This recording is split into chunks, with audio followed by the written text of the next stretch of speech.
Chapter 926. Also, Wei Xiong, know you care a lot about Xiaoyan, but you're cold on the outside but warm on the inside. Sometimes, you just have to smile at him and he'll be very happy. A few years ago he went to Mount Wudang to practice his saber art. You did not like him to practice martial art, because you were afraid that he would delay your hereditary inheritance. He was even more afraid that you would be unhappy. Therefore, when he picked up the pebbles from the bottom of the deep pool one by one, and chopped them one by one, he made more than 300 chess pieces for you. As soon as you saw him, you threw the 2 boxes of chess pieces all over the ground. After that, he personally picked them up. Some of them rolled into Tide Listening Lake, and he spent the whole night picking them up. Father and Ishan watched him in Tide Listening Pavilion for the whole night. Even Ishan, such a cold-hearted guy, ended up drinking to drown his sorrows. When you were young, didn't Xiaoyan do many things to make you happy? He clearly knew that Jihu doted on him, but he still helped you in everything. After Jihu left, do you think he felt good? Who saw him tearing his heart and lungs apart with their own eyes? Originally, with his temperament, he would have gone to Mount Wudang to pay respects to the old chief, Wang Zhonglo, in gratitude. He was afraid of Mount Wudang, afraid of that lotus peak. He was afraid that he would be a scourge, afraid that the people around him would leave because of him. Feng Nian had always given his favorite things to his sister or brother since he was young. The things he kept for himself were only things that outsiders would find valuable. Su Weisheng lowered his head, his expression unreadable. In today's world, people in high positions cherish their lives and reputation. The more they read, the smarter they become. Each one of them is so smart that they don't seem human anymore. Who would be willing to carry the coffin of an old soldier who has no relatives or friends? Who would be willing to guard the city gate for a maidservant in a foreign land with no one to rely on? Ishan is such a smart person, so why is his vision so high that even Qin Jibao doesn't think highly of him and instead thinks highly of him? Why did old Huang leave without any attachments on his trip to Martial Emperor City? Why was it that Li Chungang had clearly fought with Wang Xianji and was still willing to use the Battle of Guangling River as the closing battle of his Jianghu career? Why was it that Huan Wen, who was now the second assistant, who had always spoken a few words of justice for the Bailiang, now went against his conscience and did not hesitate to tamper with the transport of grain, racking his brains to make things difficult for the Bailiang? It wasn't that Feng Nian's talent in martial arts was higher than those rare great-grandmasters in Jianghu. It wasn't that Feng Nian's intelligence was so great that it was close to demonic. In fact, it was very simple. As long as he sincerely treated people as people and slowly gathered the people's hearts, he would win the overall situation. Back in the day, Dad had gone step by step from a ruffian in the marketplace to a little lieutenant who dared to fight and risk his life. Then he became a general who could easily massacre cities. In the end, he became the king of Bailiang with hundreds of thousands of cavalry. Along the way, he had stumbled and stumbled. In the eyes of many smart people who didn't think highly of Dad, he had made it this far. Dad's opponents, the later they got, the smarter and harder to deal with. But many of these smart people died without understanding why Dad had the last laugh. Dad believed that most of them could only comfort themselves before they closed their eyes that this was the will of the heavens and that Su Zhao's life was too tough. This saying was both correct and incorrect. Dad wasn't very literate, but he knew one thing.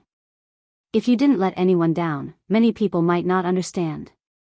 Or perhaps they understood but didn't care. They might even treat you like a fool, thinking that they had taken advantage of you. This didn't matter.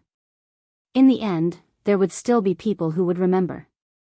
Even if there weren't many people who remembered, they would all be willing to put in effort and then fight to the death. Even if it was 1 against 2, he would still be unrivaled. If he lost, it didn't matter. He could still make a comeback.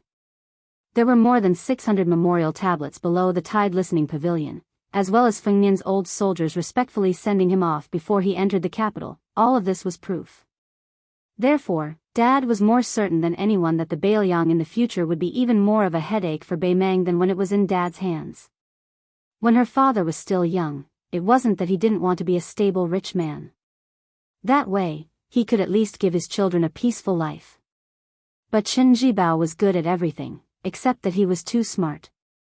Once a smart person made a mistake, it would be a huge mistake that no one could reverse. Feng Yan was also smart, but he was far better at listening to others than Chen Jibao.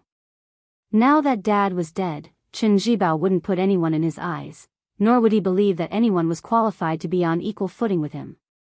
If one day he wanted to become emperor, he wouldn't hesitate to sacrifice all of the Bailiang cavalry to achieve his goal. After Li Yishan's death, Su Shao didn't even seem to be able to deceive himself and others. At this point, the hunchbacked old man couldn't hide his weariness. He stopped talking and gently reached out to help Huang Man tidy up his collar. Finally, he said softly, "Huang Man, in the future, don't risk your life so easily. If you die and your brother survives, how sad would he be?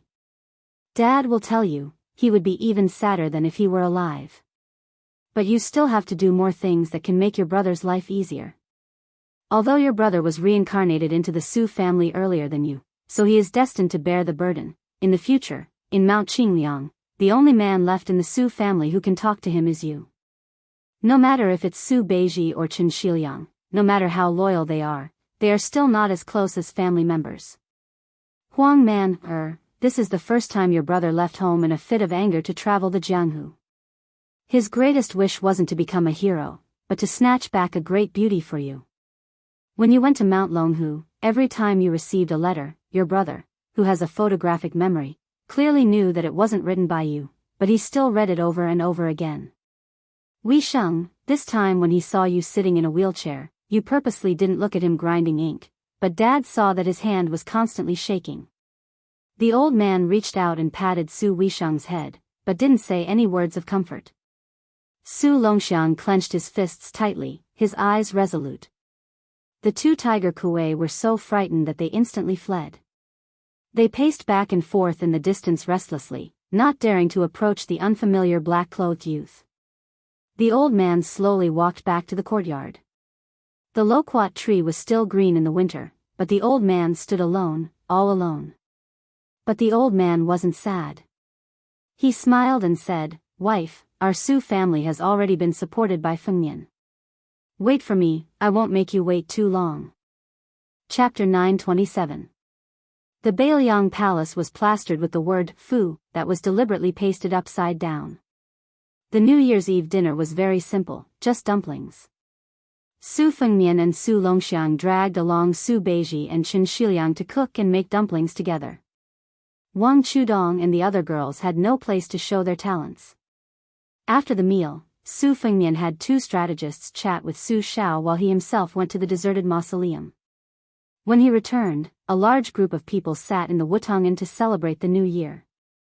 Everyone was happy and harmonious.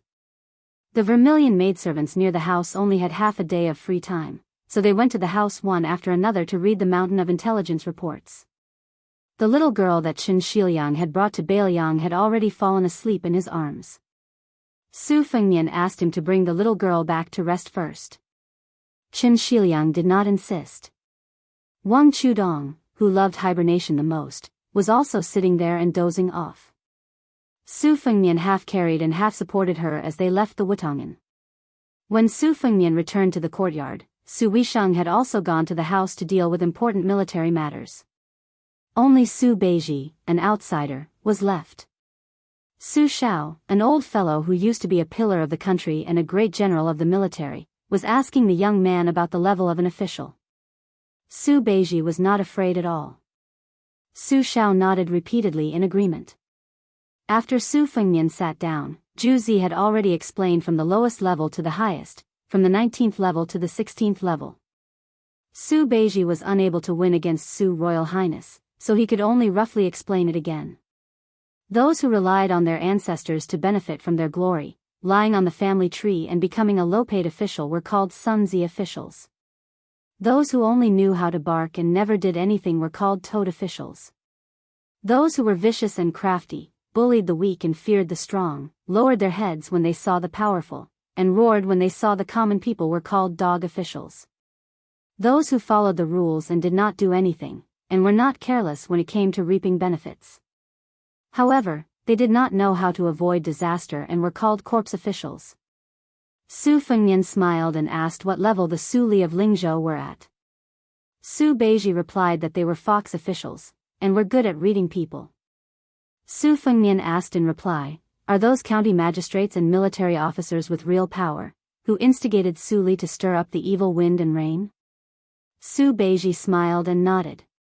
He also added, ghost officials who did all the bad things behind the scenes, but rarely came out. The common people who did not know their background still thought they were officials. Officials were the best officials were the best officials.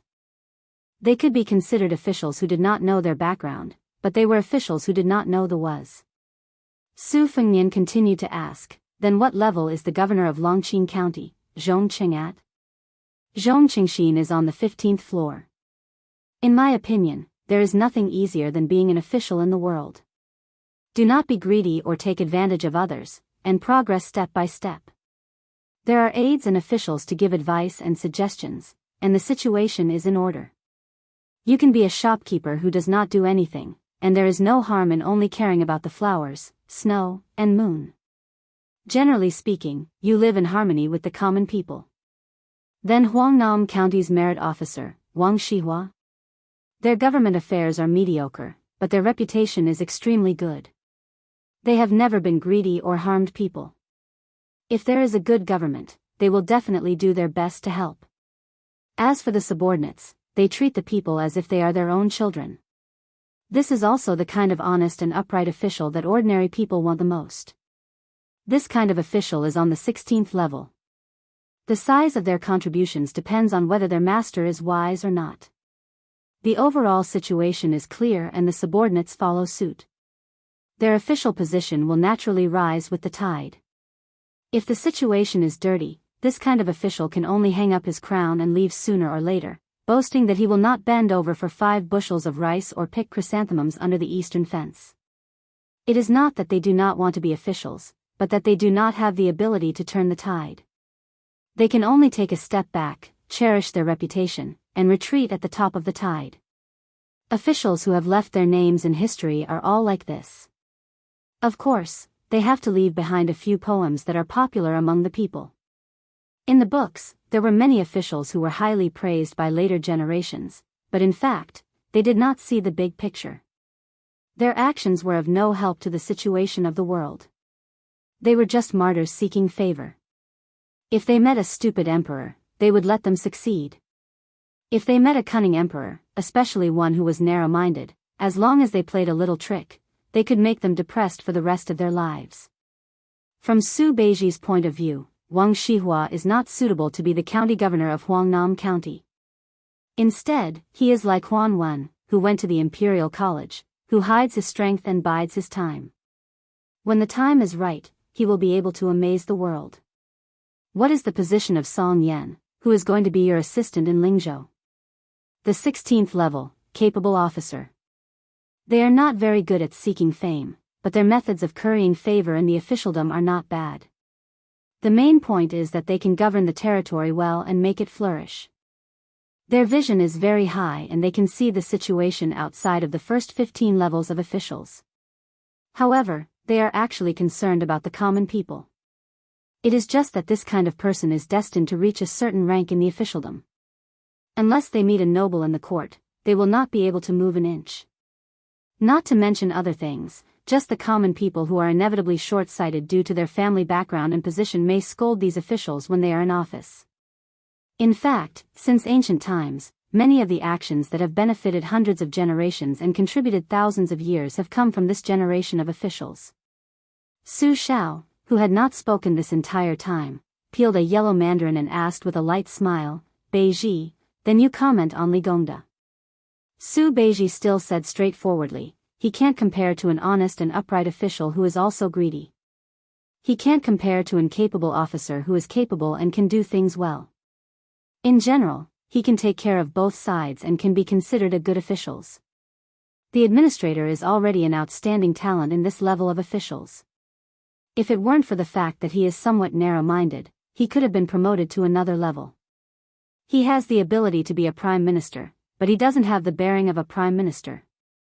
He is fine as the administrator in Bailiang, but if he went to the court to occupy an important position, he would be like a calf pulling a large plow. I'm afraid that he would spoil a great matter. Su Xiao nodded and handed the peeled yellow mandarin to Su Fengnian.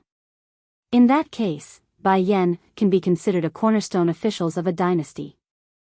There is no problem with cultivating the body and governing the country. He even personally opened up a new situation under the heavens. Is he the 18th or the 19th in the end? Su Beiji took the half of the mandarin that Su Fengnian gave him and stuffed a piece into his mouth. He smiled and said, 18. Su Xiao sank into deep thought. Su Fengnian broke the silence and laughed loudly. Su Xiao, you really don't know what's good for you. If you say 18, then there will only be 19 left. Zhu Zi put in so much effort to leave you such a big bootlicker. You, on the other hand, have your horse's head turned to our Zhu Zi. How is this fellow supposed to bootlick you? Su Xiao was stunned and felt a little awkward. He smiled apologetically and said, I always thought that I was at the level of a ghost official at the very most. Beiji, I'm sorry. Su Beiji smiled and shook his head. After eating the mandarin, he took his leave. He had just stepped out when a fat pig followed him and rolled into the room. Su Fengnian immediately raised his hand and shouted, Shut up. The fat man forcefully swallowed the sobs that were about to escape his mouth. Su Xiao waved his hand and said, Lushan, take a seat.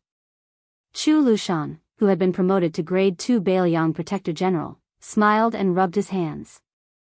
He sat down on the floor that was not cold even though the floor was covered with floor tiles. He had a guilty look on his face and said softly, Godfather, I'm here to ask for forgiveness from His Highness and the second princess. However, it's the new year, and Lu Qiu is topless. I'm afraid it'll bring bad luck. Su Fengnian said helplessly, It's fine as long as you know what's going on with Song Gu. There's no one smarter than you in the world. Also, don't go to my sister's side and annoy her. Chu Lushan sighed and did not say anything else. Upon hearing this, Su Weisheng walked out of the room and said coldly to Chu Lushan, You're the Protector General of Bailiang. Aren't you bored of doing those petty and dirty things for half a year? Chu Lushan shrunk his neck that was so short that it was almost invisible. He did not dare to talk back. In fact, back in the days of the Su family, eldest Princess Su Weisheng had always hated this fat man. On the other hand, Su Weisheng did not have any prejudice against him. Su Weisheng turned to Su Xiao and said, Father, I'll make a secret assessment of the Bailiang officials' levels that Su Beiji mentioned. It will not be made public. It will only be given to Fengnian for reference. Su Xiao nodded. Su Fengnian asked in a low voice, Lu Qiu, what kind of heinous business did you do to make my sister so angry? Did the peregrine falcon and the eagle guard gang up on you? Chu Lushan said embarrassedly, I wouldn't dare. It's just a little joke when I'm bored. It's not worth mentioning. The more secretive Chu Lushan was, the more curious Su Fengnian became. He asked, Tell me about it. Chu Lushan scratched his head and said carefully, In the past, Lu Qiu, was in charge of the spies in Bailiang. Therefore, Lu Qiu, knew a little about some of your highness's 3 trips. On the 3rd trip to Beimang, foster father told me more, so, Su Fengnian laughed and scolded, Spit it out. Chapter 928. Chu Lushan had probably come to the realization that if he stretched out his head, he would also be stabbed if he retracted his head. He spilled the beans from a bamboo tube, leaving Su Fengnian speechless. It turned out that the current situation in Bailiang was vaguely unstable, and there was a clamor everywhere. After Chu Lushan became the Protector General of Bailiang, he did not make any big moves. The more he felt that he had nothing to do, the more he randomly picked up a few unlucky fellows and threw them into the whisking room, giving them a miserable beating. Among these fellows, there were villagers, scholars, officials, Jianghu people, and soldiers. 7 or 8 of them were the type that could not keep their mouths shut. They were similar to Su Fengnian when he heard Skinny Monkey and the others boasting in the restaurant some time ago. Even if he heard them, His Royal Highness would not be bothered to make a fuss about it. However, it was clear that Chu Lushan did not have such a good temper. He sent them all to the whisking room, and according to Chu Lushan's imaginative and meticulous plan, he began to make them suffer a fate worse than death. One of the villagers, who was in the prime of his life, gathered a group of people to drink wine and said that Su Fengnian, the heir of Bailiang, was too easy to be. He had never suffered in his life, and His Royal Highness lived a life of luxury. How could it be as difficult as him burning charcoal and taking care of the crops in the mountains? In the end, when he arrived at the whisking room, he was stabbed more than 160 times. The number and severity of each stab were different. After he was injured, he would immediately apply top-grade wound medicine. During this period, he would be served with fine wine and beautiful women. After he recovered, he would be stabbed again and again. The reason why there were so many stab wounds was not because Chu Lushan had set this rule for no reason. Instead, it was based on the number of stab wounds that His Royal Highness had received before he came to Mount Wudong. He had received 16 stab wounds. Including the Eastern Yu entourage, that Wudong's enemy, Princess Sui Zhu's Dong Yu entourage, the Reed's Marsh, the Duckhead Green Forest, the Ro Ran Mountains, the Fifth Raccoon, the Tai Men Pass, the Divine Martial City, and the Lu Hao Shi. Before Chu Lushan sent them to the whisking room, he told them that as long as they suffered enough, according to their different backgrounds, they would each receive 100,000 taels of silver, a rank 7 official, and so on. If they could not endure, they would be released. In the end, without exception, no one was able to withstand more than 200 strikes. The two strong-willed men of Jianghu were unable to withstand the strike from the saber that was stabbed diagonally into their abdomens. They shouted that they did not want to be the grandmasters of the Northern Yang sect who had founded their own sect. This saber strike was an imitation of Bo Er's lightning spear that was stabbed into the abdomen. Among the 7 or 8 people, the scholars all left crying for their parents after the stab. Surprisingly, this villager was the one who could grit his teeth and endure. It was a pity that he could not endure it. This was because the whisking room did not tell him how many stab wounds were needed. Not to mention them, even the whisking room did not know. Only Chu Lushan knew. These people did not die in the whisking room. After they returned home safely, those who had mothers lost their mothers, those who did not have mothers lost their fathers, those who had elder sisters lost their elder sisters, and those who did not have elder sisters lost their younger sisters. Not only that, some of their good brothers lost their arms and legs. Afterwards, they were all blamed for being implicated by them. Some scholars who valued their reputation became disreputable hypocrites. In short, what they cared about the most, Chu Lushan made them lose it. Chu Lushan's ruthlessness was that when these people were on the verge of going crazy, he asked the whisking room spies to appear in front of them and said that he would give them another chance. In the end, no one was willing to agree. After that, there was no after, because Chu Lushan killed them. Chu Lushan, who was sitting on the ground, had a calm expression. He laughed softly and said, "Before they died, I told them that in the past, they complained that they did not have a good family background. In fact, they were not afraid of suffering at all. Therefore, I gave them a chance. His Royal Highness's injuries in the past few years, excluding the different states of His Royal Highness's physique, and based on the physical strength of the person who received the stab, the amount of pain they suffered was actually very little. According to the order, it was only 314 stab wounds." Su Xiao threw a piece of orange into his mouth and laughed it off. Su Fengnian frowned and said the same words as Su Weisheng, "Aren't you bored?" Chu Lushan raised his head and smiled brightly. He shook his head. Su Fengnian said calmly, "In the future, don't do such things that harm one's virtue." Chu Lushan, who was obedient to His Royal Highness, said for the first time, "It's fine if I don't see or hear them. If I, Chu Lushan, see them, I will take care of them." The whisking room does not lack torture tools and people. Some newbies need some practice anyway. Su Fengnian turned his head and stared at Chu Lushan. He said slowly, "They are all Bailiang people." Chu Lushan restrained his smile and raised his head to meet His Royal Highness's eyes. "Although I, Chu Lushan, do not have the surname Su, I am still a member of the Su family. In this lifetime, I will be the general's adopted son."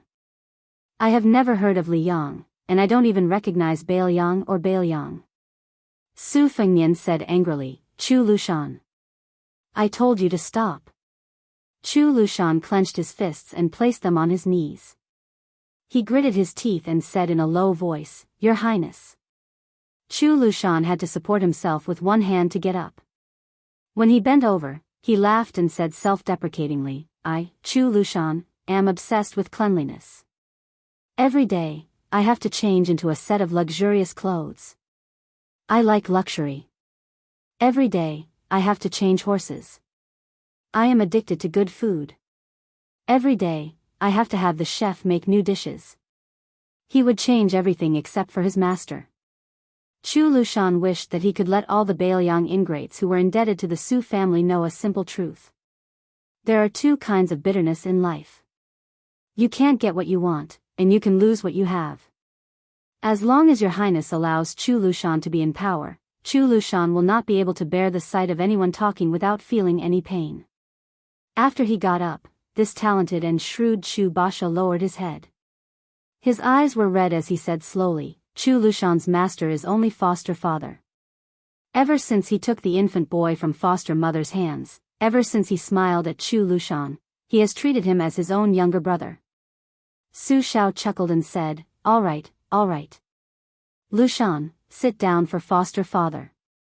Why are you quarreling with your family? But then again, it's good to quarrel. If you speak your mind, there's no threshold that you can't cross. Chu Lushan sat down obediently. Su Fengnian walked out of the house silently and stood alone in the courtyard. Su Shao said softly, Lushan, Fengnian is doing this for your own good. He believes in fate and cherishes fortune and fate the most. He's afraid that you will suffer from retribution. My foster father has already lost 3 foster sons. When you die or Yuan Zhuozong dies on the battlefield, he will feel guilty towards me. But who can he find to complain to? All these years, he cherishes the maids in Wutongan very much, but he doesn't dare to care too much about them. He's just worried that one day something will happen to them because of him.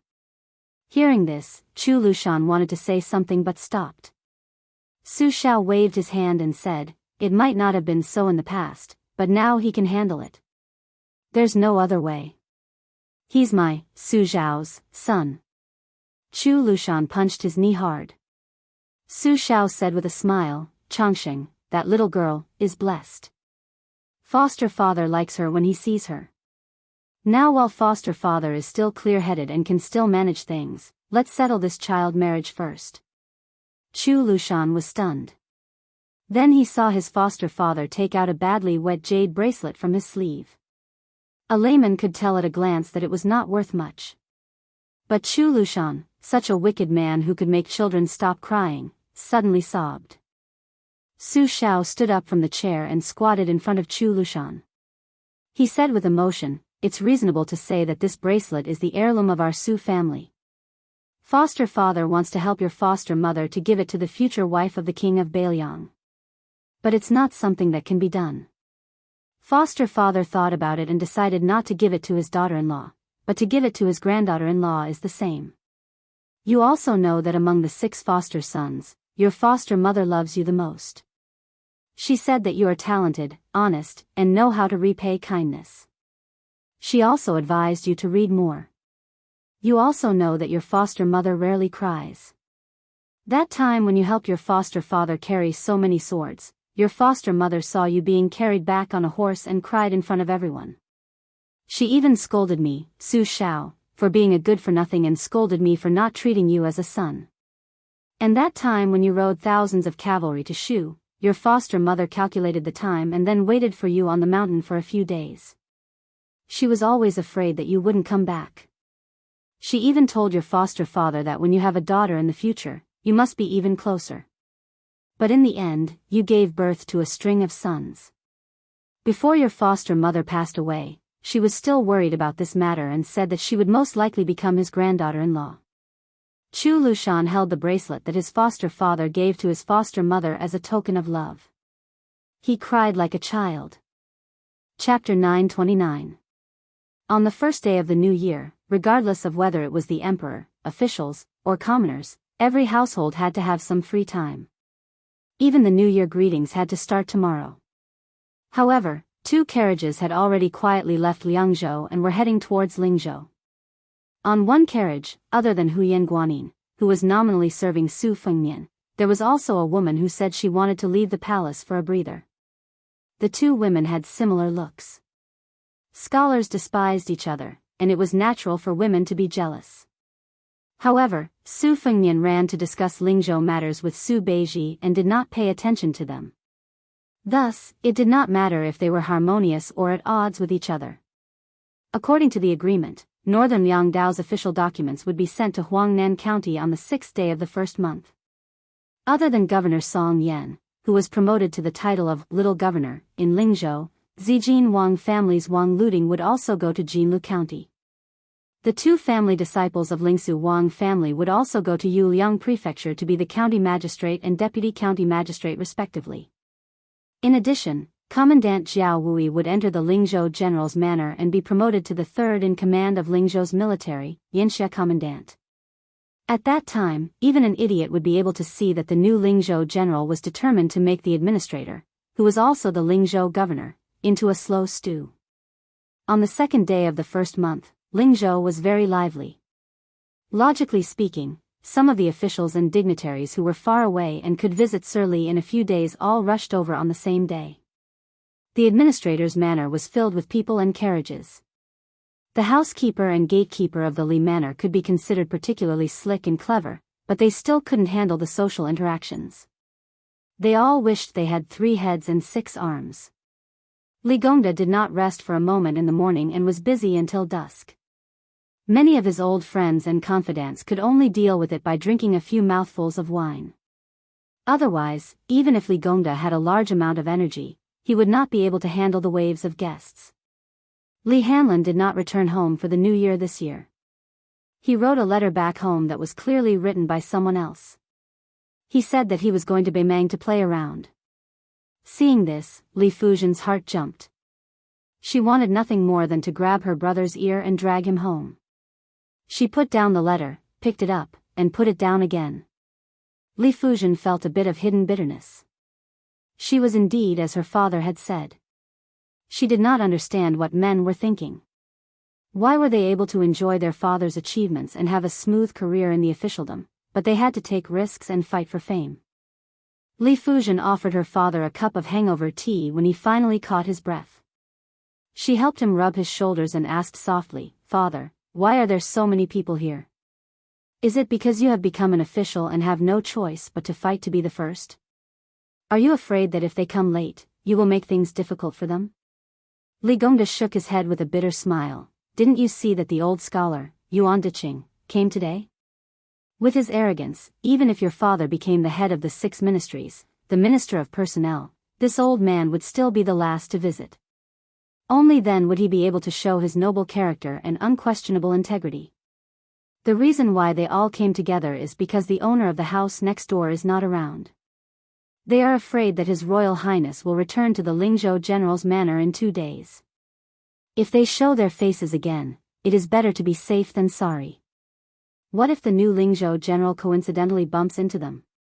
Wouldn't they be looking for trouble? Your father making things difficult for them is just to suppress their rise in their official career. However, the neighbor can directly make them lose their official status." Li Fujian said mockingly, "He is indeed capable of doing such a rude and unreasonable thing." Li Gongda smiled and said, "Wrong, very wrong. Father knows that you have never taken father's words seriously. Since father has allowed Guo Fufeng into the family this time because of you, then you should seriously listen to father's heartfelt words this time. How about it?" Li Fujian made a sound of acknowledgement. Li Gongda drank a mouthful of tea and let out a breath. Only then did he say leisurely, "As the Bailiang Taoist administrator, you are the head of the civil officials. According to the law, the Lingzhou provincial governor should be someone else. However, why do you insist on having this position as well? Father's desire to be an official is not false, but His Highness the heir apparent has come to be the general of Lingzhou next door to our family. Logically speaking, no matter how thick-skinned father is, it would be wise to take the ladder and step down. However, father is truly worried. Nearly 1,000 scholars have entered Northern Liang, and most of them are from Lingzhou. In the future, Northern Liang's civil and military officials will be separated, and the two sides will be clearly separated. This is the general trend. If father doesn't have the position of Lingzhou's provincial governor, then his words will still be effective, but it will definitely be greatly reduced. Father's talent and learning are shallow, and he doesn't have an advantage like Wang Shihua's. If we miss this great opportunity to cultivate trusted aides, when Su Beiji or someone else replaces father's position as the administrator in the future, the Li family might very quickly be ridden on top of our heads. We don't need to be afraid of a falling tree, but we need to be afraid of a falling wall being pushed by everyone. Your younger brother is ruthless. Father does not doubt that he can become a colonel or even a general. However, he is my only son. He cannot lick the blood of blades on the border for the rest of his life. When he returns to the local areas, when the time comes, it will be an unfamiliar official field where civil officials are in charge. The Hanlin Academy is a martial man who is used to killing and might not be able to make a detour. Thus, I want to quickly pave the way and build a bridge for the Hanlin Academy while my words still carry weight. In the future, no matter if it is mountains or rivers, the Hanlin Academy will be able to walk smoothly. However, at this time, without the Lingzhou provincial governor, do you think those unscrupulous and snobbish people will not be worried? Thus, even if the great general personally came to the manor and personally supported His Royal Highness, he still forced himself to eat the bear's heart and leopard's guts. He wanted to be the provincial governor for 1 or 2 more years. In any case, he had to get familiar with those scholars before he was able to vacate this position. As for His Highness, unexpectedly, he was able to endure it. Actually, if he really wanted to shed all pretense of cordiality and directly ask your father for the Lingzhou provincial governor position, your father would not dare to not hand it over. Either he purposely smiled mischievously and told your father that he was not satisfied with being the Lingzhou general and wanted to be the provincial governor, and your father would have to hand it over with both hands. However, he did not do anything. In the beginning, your father thought that he had finally passed this hurdle, but your father thought too simply. When you told your father that he had appeared in Song Yan's house and the two of them were chatting happily, your father knew that something bad had happened. Speaking of it, your father and Yan Jieshi had always been fighting both openly and secretly, each placing their own bets.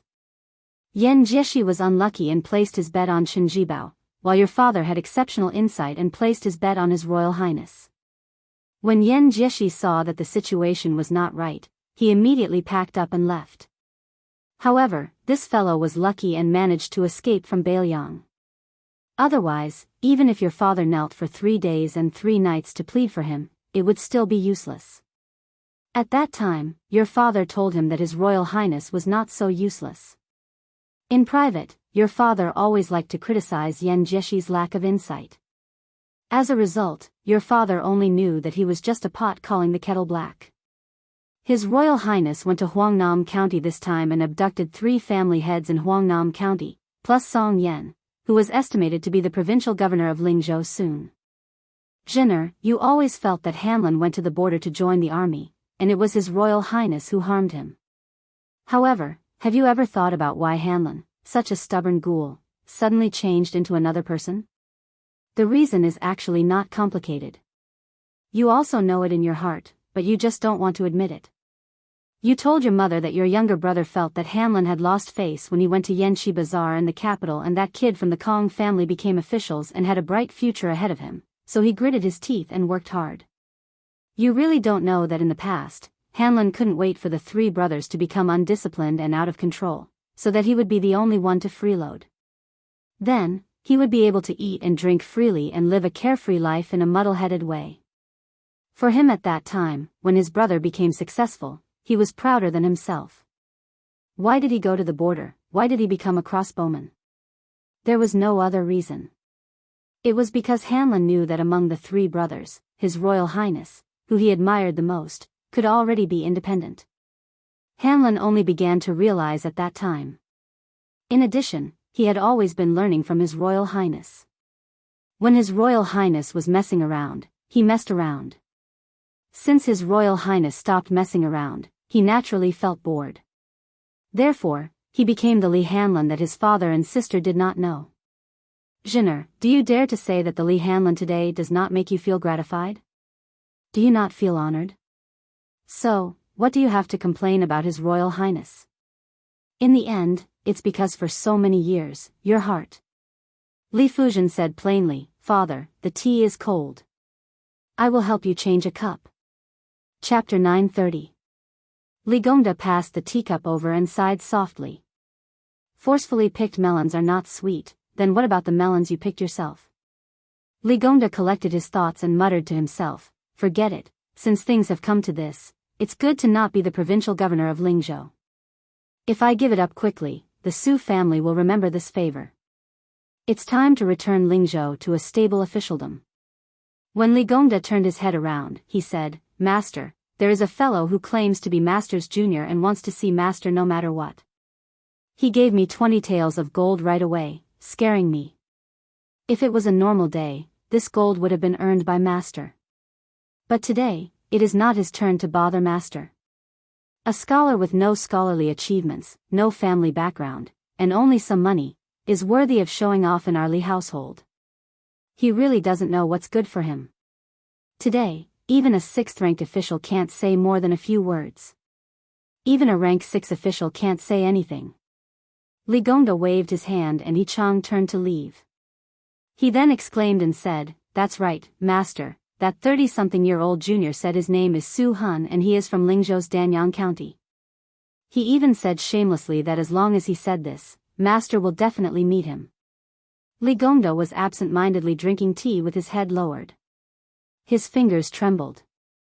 Just as the old steward He Chung was about to drive the young man who did not know the immensity of heaven and earth out of the mansion, the administrator raised his head and calmly said, Bring him here. The old manager acknowledged and did not dare to say anything. He turned around and heard Li Gongda ask softly, Is the Lingzhou general's residence still empty? He Chung nodded, It's empty. The Lingzhou general has not returned yet. Li Gongda nodded and waited for the loyal old manager to leave before placing the teacup on the table. He stood up and joked with Li Fuzhen, Father still needs to entertain guests. Didn't you always complain that I looked down on that poor scholar Guofufeng? Bring him to see your mother. A grown girl cannot be kept at home. Father will turn a blind eye and treat it as me forcing you out of the house. In the past, Li Fuzhen would have been overjoyed. However, at this moment, based on his intuition, he asked softly, Father, is this Danyang County guest called Su Han? Li Gongda smiled indifferently and said, An old friend's disciple. I have to meet him. Li Fuzhen was skeptical and left the house with a worried heart. The old steward quickly brought in Su Han, who did not look like a noble at all. The administrator, who had already sat back in his chair, squinted his eyes and looked at him carefully. He hesitated for a moment, held the cup lid with 2 fingers and shook the slightly cold tea. The old steward left tactfully. Su Han, who looked ordinary, stepped into the house and closed the door without asking for permission. He smiled and said, Su Han thanks the late uncle. Li Gongda did not speak from the beginning to the end. He lowered his head and drank his tea. This Su Han was very unfamiliar to the entire Lingzhou. Probably not many people could recognize him. Even if they had met him once, they would not remember him. However, Li Gongda was different from ordinary people. When the Golden Weaving Bureau was established in Bailiang, it was located in Danyang County. According to the original intention of the imperial court, the Golden Weaving Bureau should have reported to the imperial study in the capital. He should have reported everything to the military officials in Bailiang, as well as the scholars' recommendations and customs. However, Li Shifeng was probably living under someone else's roof and knew that Su Shao was not to be trifled with. He had been doing nothing and turned the Weaving Bureau, which had a gloomy authority, into a government office with few visitors. He only symbolically paid a visit to Li Gongda and Yan Jieshi during festivals. Li Shifeng often traveled around Bailiang and did not deliberately hide anything. There was once when he met Li Gongda, who was the governor of Feng province at that time. At that time, Li Shifeng let a coachman appear for no reason and introduced him as a distant relative of his called Su Han. Li Gongda was silent for a long time. He finally raised his head and looked at Su Han. Su Han handed something to the administrator. This is the handwriting of the Grand Secretary Zhang Julu. Huan of the province also wrote a note. Su Han saw that Li Gongda had no intention of taking it. He smiled and carefully placed it on the table. He said calmly, "If you don't trust this secret letter, don't worry. You can find a way to verify the handwriting and seal in private. If you don't trust Li Shifeng, you can take Su Han and send him to the Lingzhou general's mansion next door. If you don't trust Su Han, you can send him to the Golden Weaving Bureau and then send him to Chu Lushan. If you don't trust the imperial court, you can take a look at the secret letter before making a decision." Li Gongda responded with a cold smile.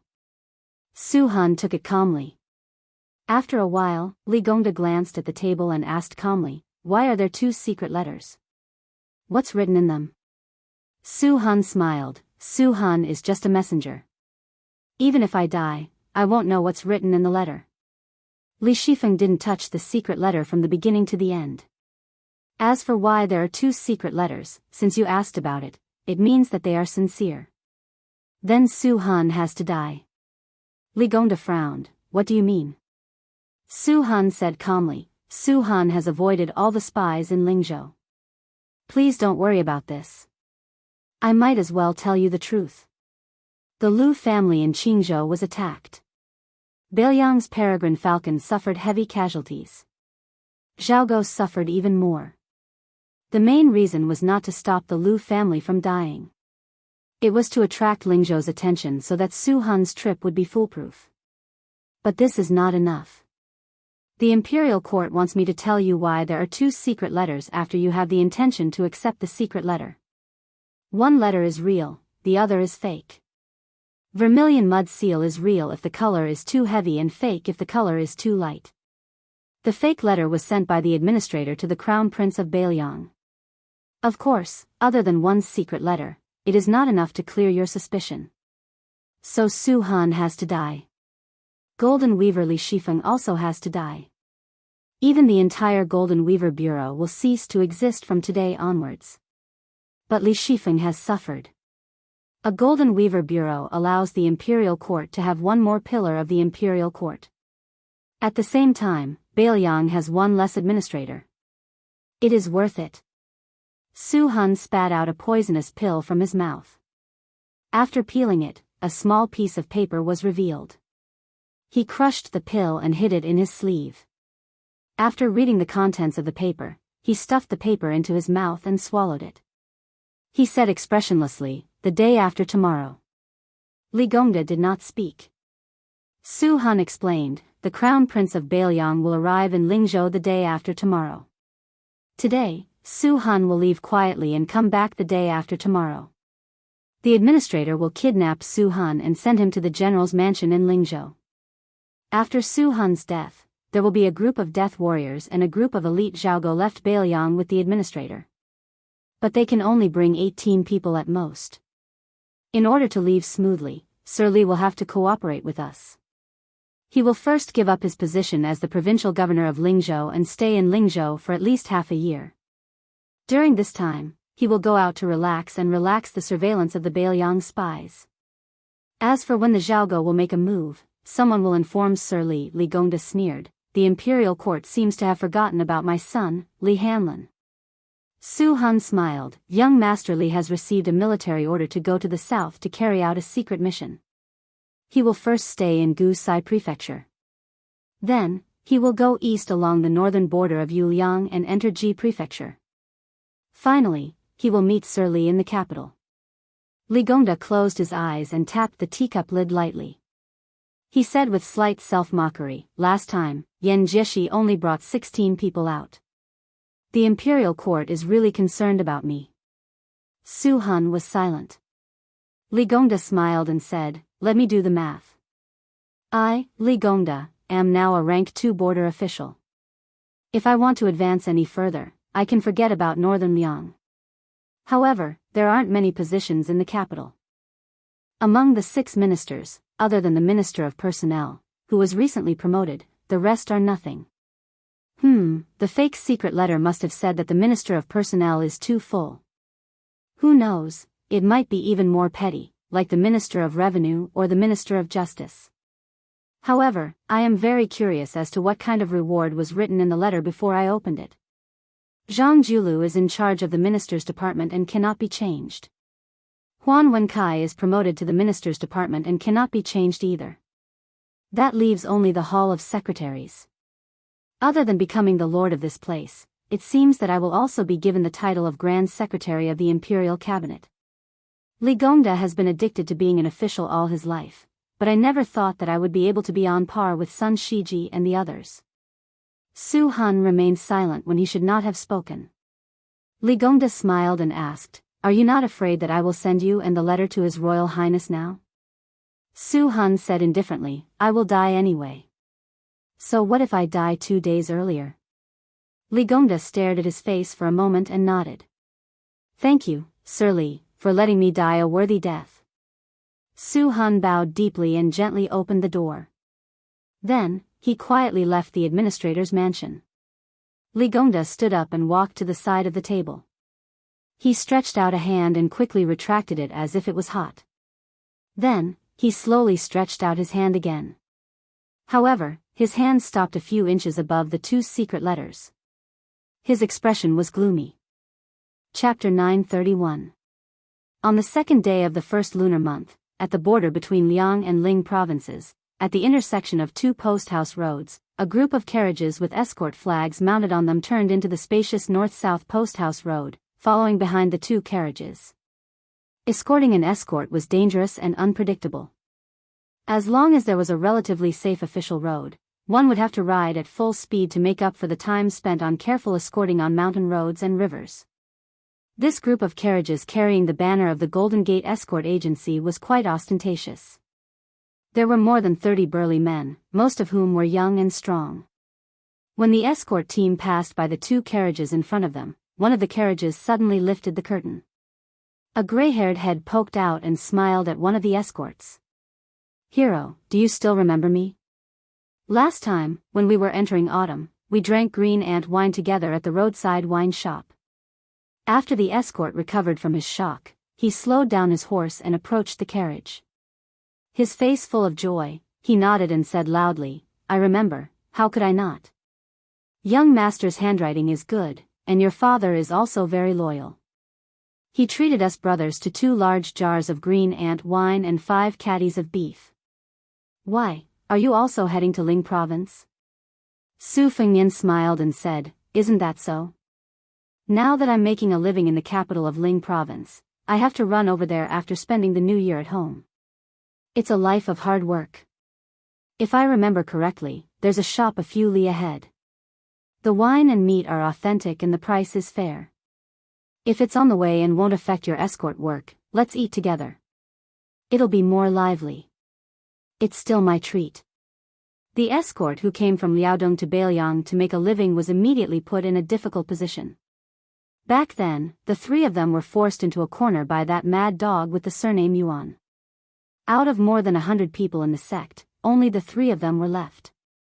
That mad dog also had an old father-in-law who was said to be extremely powerful in the Liang imperial court. After thinking about it, they felt that only Beiliang could not control them. But now, even though they relied on their martial arts skills and finally had a stable job, they were still living under someone else's roof. He was just a new escort and had to look at the old escort's face. For a moment, he was in a dilemma. Fortunately, the old escort, who was rather dignified in the Golden Gate Escort Agency, had sharp eyes. After carefully sizing up the 2 carriages for a moment, he laughed loudly and said, "Since this young master is an old acquaintance of our brother Do, then he can be considered a friend of our Golden Gate Escort Agency. I know the shop in front. It's the next stop for our escort agency. Later on, we won't dare to let young master spend money. We'll pay for the wine. No matter how poor the Golden Gate Escort Agency is, we still have to pay for it." Su Fengnian did not refuse. Without him saying anything, the coachman, Su Yanbing, had already whipped the horse to move faster. This detail made the old escort inwardly click his tongue in wonder. He did not expect that not only did this young master, who should be from an extraordinary family, look so friendly, but even his retainer was a sensible person. The two groups of people arrived at the familiar shop that was very clean for the escort agency. The shopkeeper had long been familiar with the eating habits of these returning customers, so he did not need to say much. He instructed the shop staff to quickly serve the dishes and wine. There was more meat than rice than wine. It was an ironclad rule that escorts were not allowed to drink alcohol. Usually, only one or two highly respected veterans in the escort agency who were fond of wine were allowed to have a few sips. Su Yanbing and Hong Shuwen were straightforward and did not sit at the table. Huyen Guanyin was also not hungry. In addition, the woman in the same carriage had alighted, so she was even more reluctant to leave the warm carriage. Thus, the main table with wine was occupied by Su Fengnian, Su Beiji, and Pei Nanwei. She sat side by side with Su Fengnian. There was also the old escort leader, Bao Fengshou, as well as Dou Liang, a native of Liaodong, who should not have been qualified to sit at this table. Pei Nanwei was draped in an expensive white fox fur coat and a fox fur hat. Originally, such attire would have made a woman with slightly darker skin appear as black as charcoal. However, her attire made her look even more beautiful than snow. The old escort leader, who had traveled extensively for most of his life, still had to expend a lot of effort to retract his gaze. He thought to himself, "I've never seen such a beautiful woman in my life." This meal was well worth it. The young waiter in charge of serving the dishes and wine almost knocked the wine jar to the ground. His face flushed red and he resentfully looked back 3 times with every step. He was kicked by the angry shopkeeper until he cried out in pain. As usual, Su Fengnian referred to himself as Su Qi to outsiders. After a brief conversation with Dou Liang and Bao Fengshou, he roughly knew about Dou Liang's situation and the scale of the Golden Gate Escort Agency. Dou Liang's personality was straightforward, but he was thin-skinned. He did not exchange pleasantries with this young Master Su. When Bao Fengshou met him for the first time, he was very familiar with building up their relationship. He kept saying that when they arrived at the Golden Gate Escort Agency in Lingzhou's capital, he had to personally pay a New Year's visit to young Master Su's residence. Especially when he heard that Su Qi's family lived on Apricot Street, this experienced Jiang Hu man's eyes burned with passion. One had to know that Apricot Street was where the administrator and a large number of Lingzhou's influential officials lived. Recently, there was even a Lingzhou general with the surname Su. Although Apricot Street was very long and there were people who were not officials, since they could live on that street, even if they did not have any power, they were still the wealthiest people in Lingzhou. In the industry, the Golden Gate Escort Agency had always been using sparrow darts, which were small darts with little meat and no oil. The big escort agencies all used sow darts, which earned them so much money that their hands went limp. If they could establish connections with the nobles on Apricot Street and spread word of mouth, the Golden Gate Escort Agency would make a name for themselves. They would be considered to have truly developed. Otherwise, who would be willing to spend New Year's on the escort route?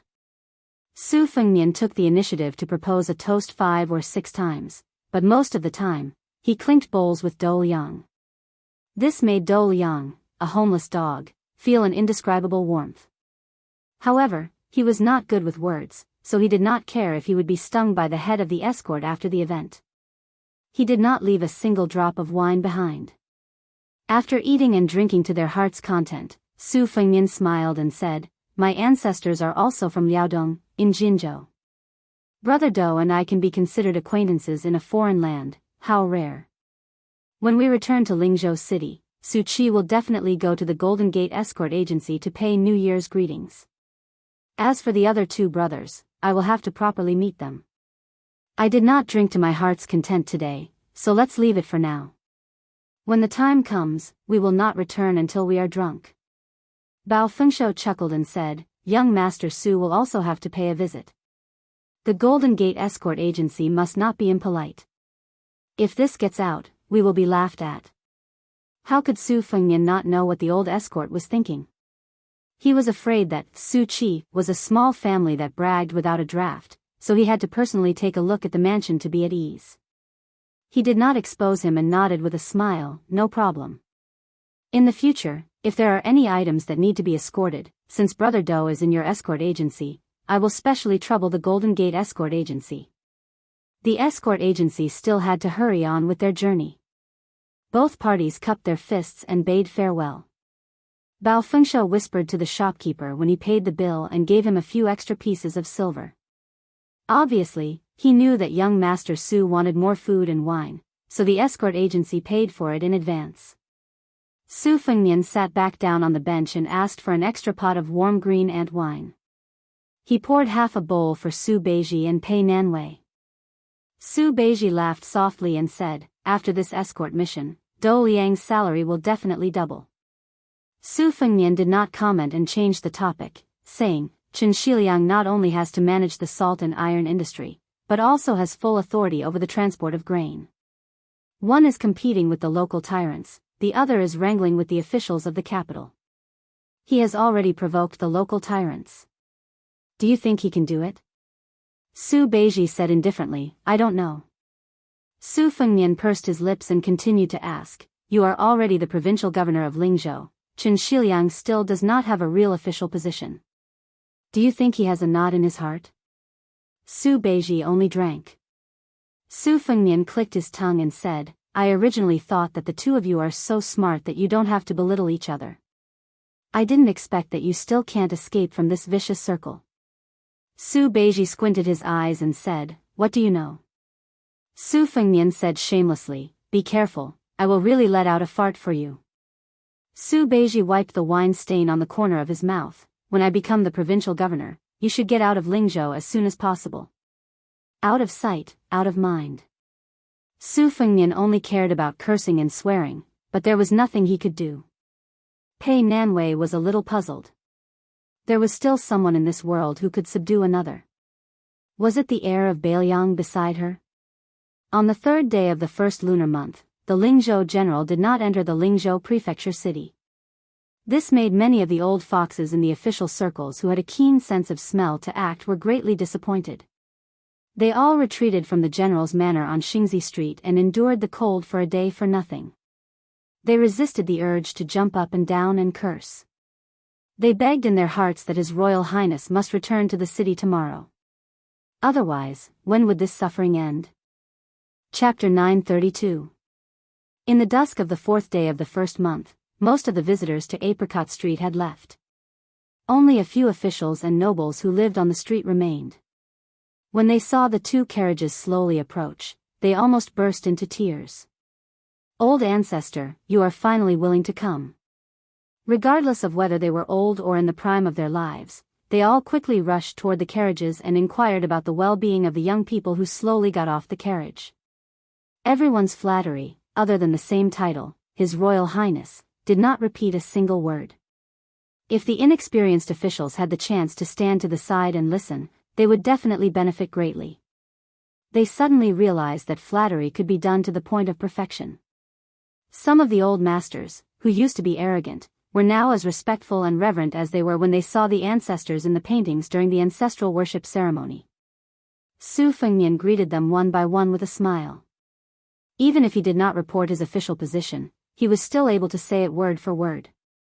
While these important people in Lingzhou with a large age difference were putting honey on their lips, they could not help but have mixed feelings in their hearts. Just based on this point, even if His Highness was not smart, he was not stupid at all. Su Fengnian stopped and had one of the Lingzhou fifth-ranking officials go to the administrator's manor to inform him that he would go visit Uncle Li the next day. The old man, who was so old that he would always return home to recuperate every time he encountered a difficult situation, was so strong that it made his colleagues speechless. Su Fengnian brought everyone into the general's official residence. Then, he had Su Beiji, who was not of high rank, accompany him in the study to catch up with the loyal officials of Lingzhou one by one. Then, those at the back saw the people in front of them all leave with stiff faces without exception. However, there was unconcealable joy between their brows. They slowly walked to the corner of the corridor and immediately moved like the wind. They were most likely going home to report the good news. Most of the guests entered the manor nervously and went out in high spirits to return home.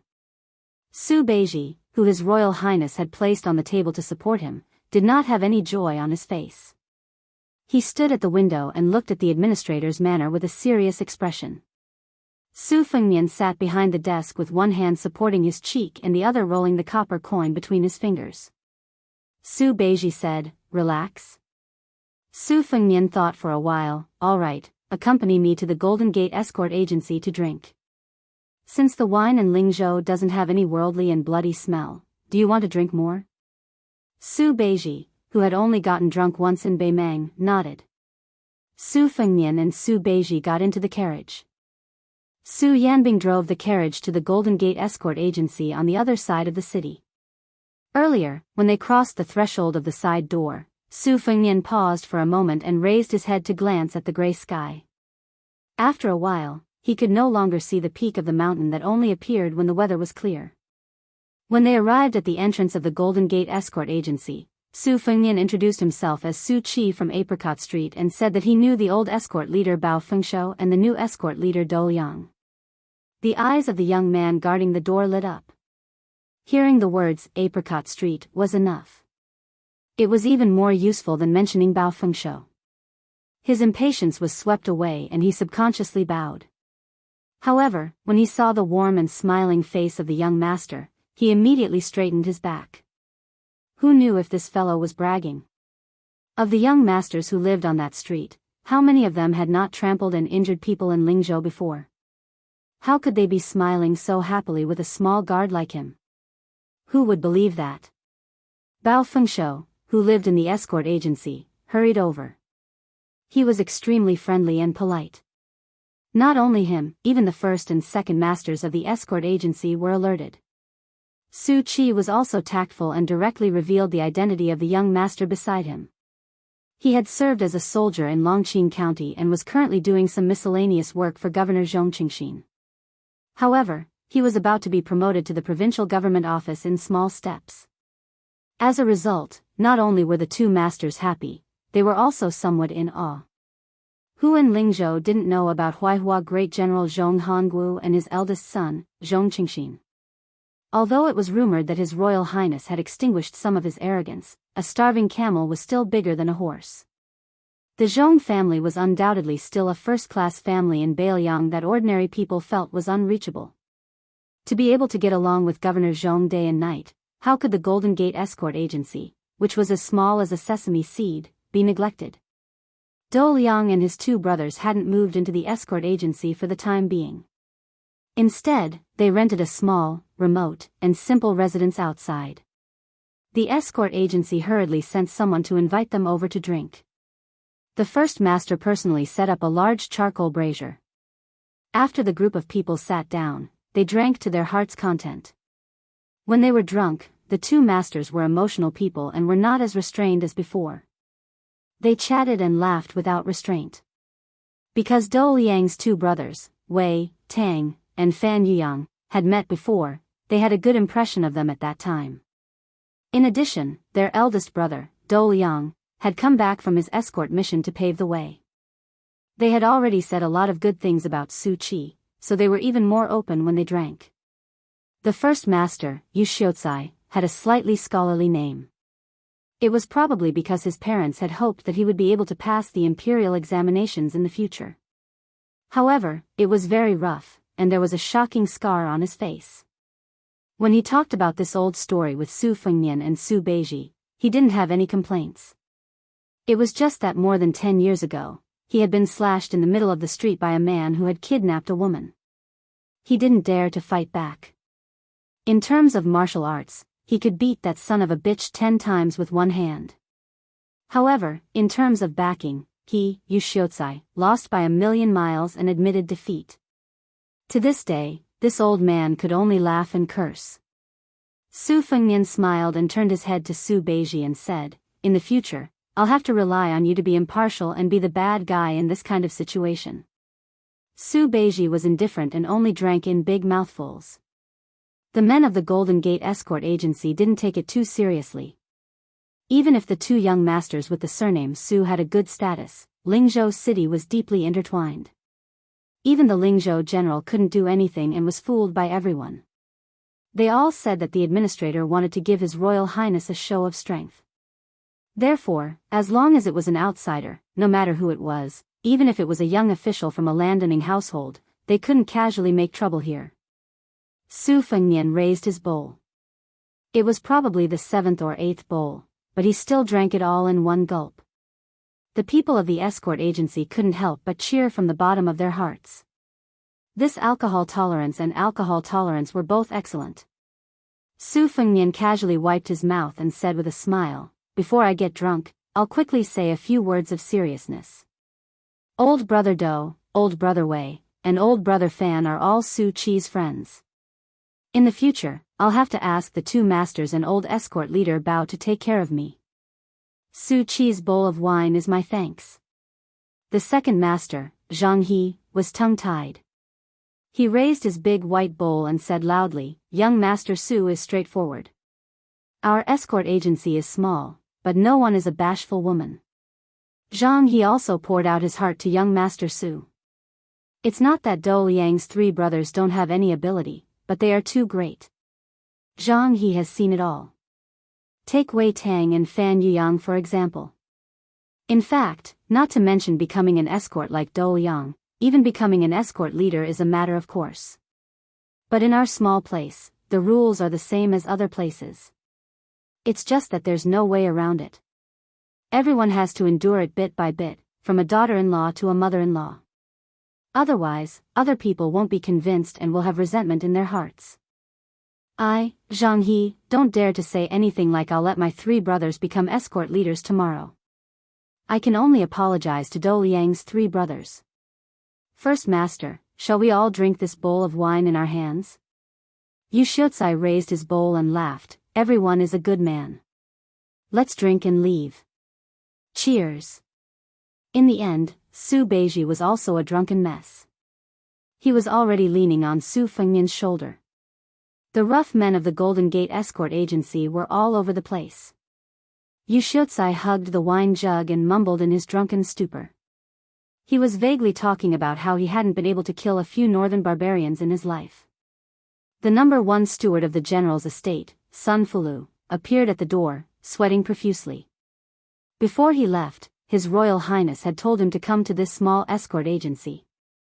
Su Fengnian, the only one still sober, had no choice but to carry the unconscious Su Beiji on his back and bid farewell to the escorts who were cleaning up the mess with a smile. After walking out of the door, Sun Fulu said in a low voice, "Young master, for some reason, the administrator kidnapped a man and brought him to the estate in the middle of the night. What kind of trouble is this?" Su Fengnian made a sound of acknowledgement. The extremely drunk Su Beiji was blindly tossing and turning. He slapped His Royal Highness's head with one hand and casually smeared His Royal Highness's face with the other. Sun Fulu was so shocked by this scene that the corner of his mouth twitched. This Su Beiji, who had wandered from Beimang to our Bailiang, if he couldn't become the administrator of Bailiang in the future, he, Sun Fulu, would directly change his name to Sun Su. Su Fengnian slowly walked towards the carriage with Su Juzi on his back. It was difficult to walk.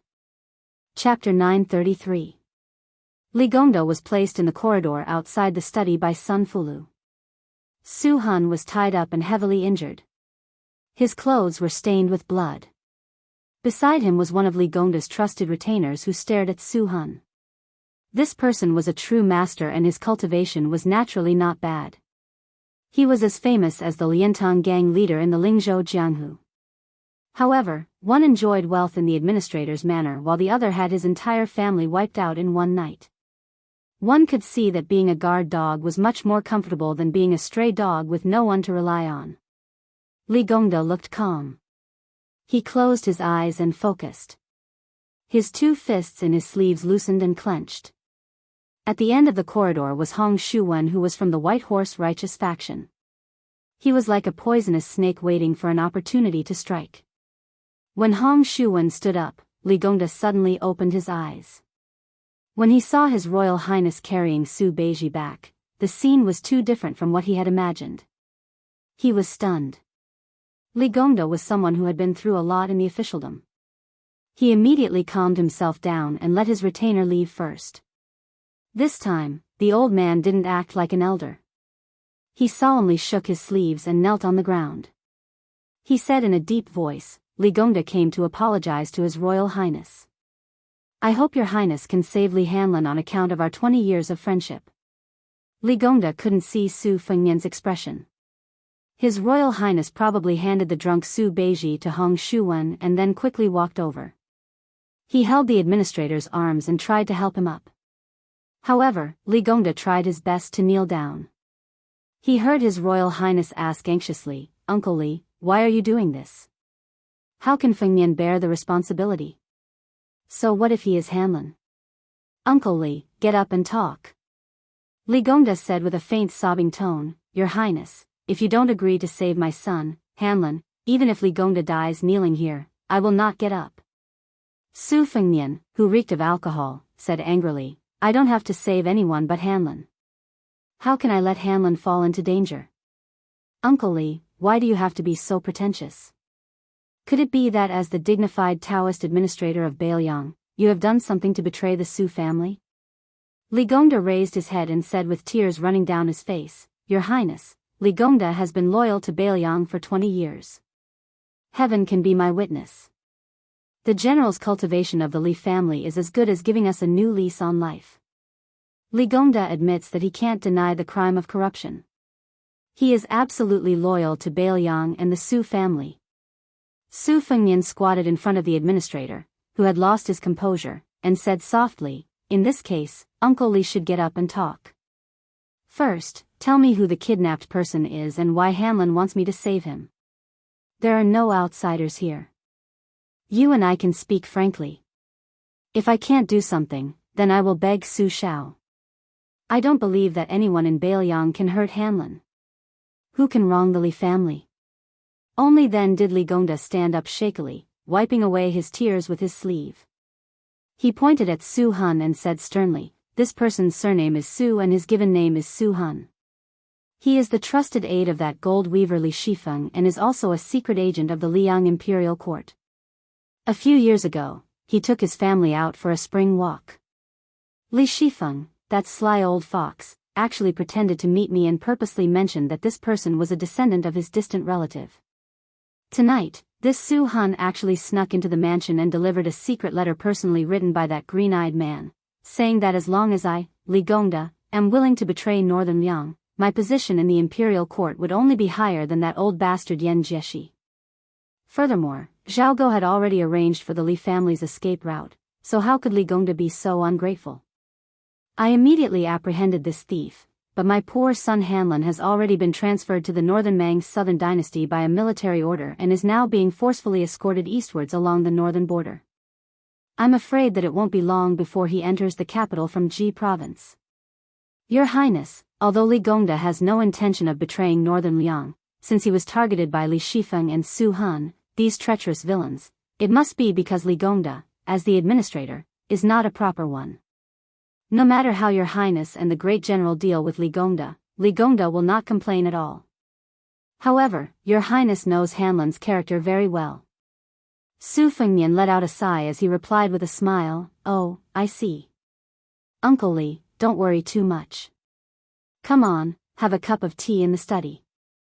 Fengnian will send a message to Su Shao, Chu Lushan and Huangfu Cheng, the general of Yuzhou province. I promise to return a safe and sound Li Hanlon to Uncle Li."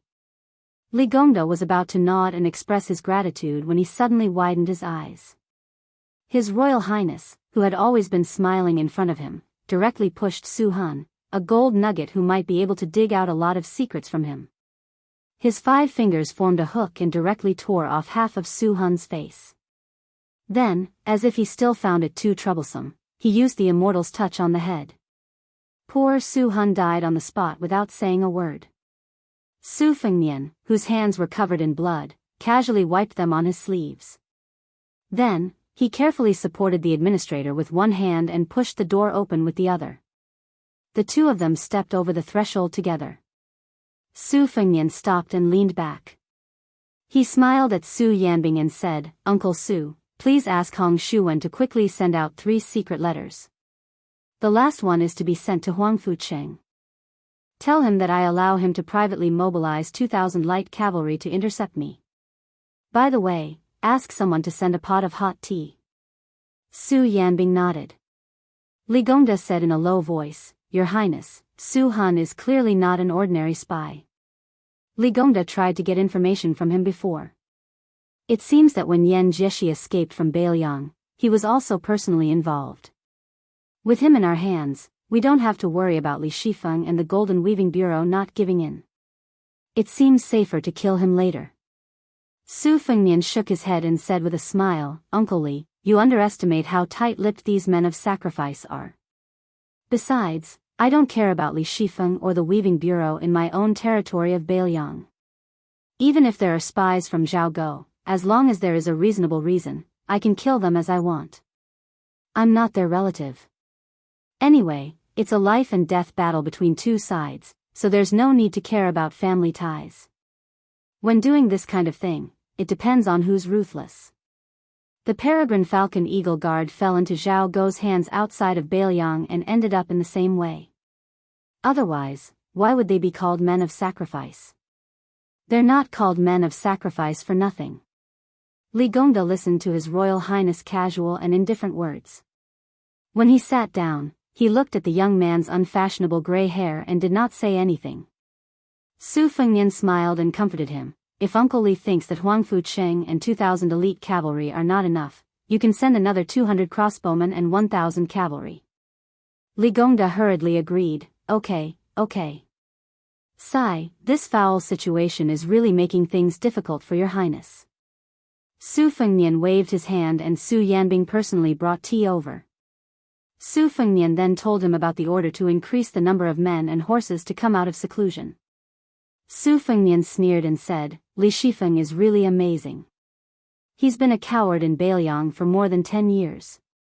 If he wants to do something, he'll do it on a large scale. He's addicted to poaching people from the Su family.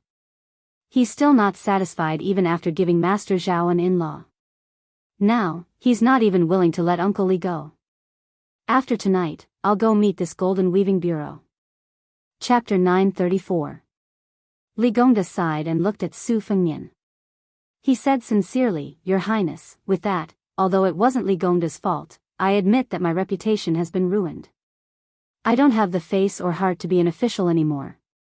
I hope that Your Highness can allow Li Gongda to return to his hometown and be a farmer in Huangnam County. Actually, when Your Highness came to Lingzhou, Li Gongda already had this thought. In the Great River, each new generation surpasses the previous one. The hearts of the people in Bailiang had already reached the level of scholars. Li Gongda knew that his talent was shallow and his reputation was extremely bad. Not to mention the position of primary second-grade administrator, even the position of Lingzhou provincial governor was not enough to convince the people. In the beginning, when Your Highness became the general of Lingzhou, Li Gongda wanted to help Your Highness for a year or two before retiring. That would fulfill his wish of being an official for 2 dynasties in Bailiang. It was for the public good, but there were also selfish motives. Who would have thought that the moment Your Highness moved into the general's manor, the Lingzhou officialdom under Li Gongda's eyes would become chaotic? At that time, Li Gongda knew that he was old, his abilities were too small, and his experience was shallow. Rather than being scolded away shamelessly, why don't I ask Your Highness to be merciful and let Li Gongda return to his hometown to live out his remaining years? Su Fengnian lowered his head and blew on the steam from the tea. He smiled but did not say anything. The light in the study was dim. Li Gongda held the teacup with both hands to warm it up. The steam rose and the expressions of the old and young were blurry. Li Gongda chose his words carefully and slowly said, Your Highness, Li Gongda resigned from his position not because he wanted to avoid arousing suspicion, but because he knew that it was difficult for him to take on such a big responsibility. Being the first administrator of Bailiang was like forcing a duck onto a perch. As for Li Gongda's well-known addiction to being an official, he was almost satisfied. Now that the structure of Bailiang has expanded and the atmosphere is brand new, Li Gongda did not read much and was miles away from scholars like Wang Shihua. However, a few days ago, when he saw Fusion replacing old talismans with new peaches, he figured out a principle that he did not understand before. No matter how good the old spring festival couplets were, after a year of exposure to the wind and sun, they were unbearably old. Let's not talk about other things, just looking at them did not feel festive enough. It was not as pleasing to the eyes as the new couplets. Moreover, Bailiang is currently full of vitality and talent. Your Highness has the intention to reform the Bailiang officialdom. In the end, the study of officialdom is nothing more than the essence of the three words moving one's position. Therefore, as long as Li Gongda leaves, it is possible that everyone in the Bailiang officialdom will be promoted by a rank. At the very least, the scholars that your Highness has chosen can all be moved up a rank. Su Fengnian interrupted, let's not talk about this first. Uncle Li is still young. It is too early to talk about retiring from his position and living leisurely in the forest. Li Gongda wanted to say something but stopped. Su Fengnian could not help laughing and said mischievously, I guess that Zhang Julu will at least give Uncle Li the title of Minister and Grand Secretary to the Imperial Court. Otherwise, he will be too petty. Li Gongda smiled and said, Li Gongda has not opened the secret letter, so I don't know the contents. Then the administrator placed the secret letter in his bosom on the table. Su Fengnian casually glanced at it and heard Li Gongda laugh heartily for the first time that night. If it were up to Li Gongda, he would look down on a minister with the same rank as the administrator and a grand secretary who can't make money out of thin air. It would be more appropriate to let Tantanon give up the position of Huan Wen to Li Gongda. Of course, if the grand secretary is willing to give up the position, Li Gongda won't mind kindly accepting it. If that is the case, Li Gongda can go back on his word once. Your Highness, please don't stop Li Gongda. Su Fengnian drank a mouthful of tea and laughed out loud. If the son of the Zhao family has such courage, I really won't stop Uncle Li. It would be nice if the news of an official trained by Bailiang became the Grand Secretary of the Imperial Court in the end. In the future, wouldn't countless scholars flood into Bailiang to become officials? Because Bailiang is a prosperous land, would be happy to see them all work hard in Bailiang for 20 to 30 years and accumulate enough hard work. Then, they would run to the imperial court to politely accept them for their retirement. They would comfortably enjoy a high position for a decade or so. After they die, they would all be bestowed posthumous titles by the emperor. How good would that be? The Su family of Bailiang would benefit, and the Zhao family of the imperial court would gain fame. Everyone would be happy. Li Gongda smiled knowingly. Su Fengnian withdrew his smile and said, Uncle Li, you can continue to be the administrator with peace of mind. As for Hanlin, I promise to send you back to Lingzhou unscathed. Li Gongda still wanted to say something, but Su Fengnian closed the cup lid and placed it on the table. His expression was one that did not allow rejection. He said, Uncle Li, then it's settled. We'll talk about everything when Hanlin comes back. Li Gongda could only stand up and say goodbye. He silently left the study. Su Fengnian walked him to the door of the study. He sat back in his chair and closed his eyes. If this secret matter spread out, it would be enough to shake the entire court. He had planned the entire situation single-handedly. Su Weisheng and Wutong'an were in charge of every detail. The golden silk weaver Li Shifeng had made a deal with Bailiang. His children and grandchildren were kept in the capital as hostages. If he wanted to leave Bailiang alive and not arouse the suspicion of the imperial court, or more accurately, the emperor, he had to come up with a flawless plan. Thus, it was true that Li Shifeng was a loyal and responsible spy. It was also true that Zhang Julu wrote the 2 letters that Li Shifeng got from the imperial court. It was also true that Li Hanlin was sent to the southern court of Beimang. True and false, it was tangled and complicated. During this period of time, the interests intertwined. Everyone's actions, big and small, were enough to dazzle one's eyes. Bailiang could not afford to make a single mistake. Liang could afford to lose, but Bailiang could not afford to lose. If they won, the golden silk weaver would go from an organization of the imperial court to Bailiang's private property. Large amounts of spies hiding in Bailiang and around Bailiang would be tracked down. Many of the Liang spies who had infiltrated the military at the border would also be uprooted.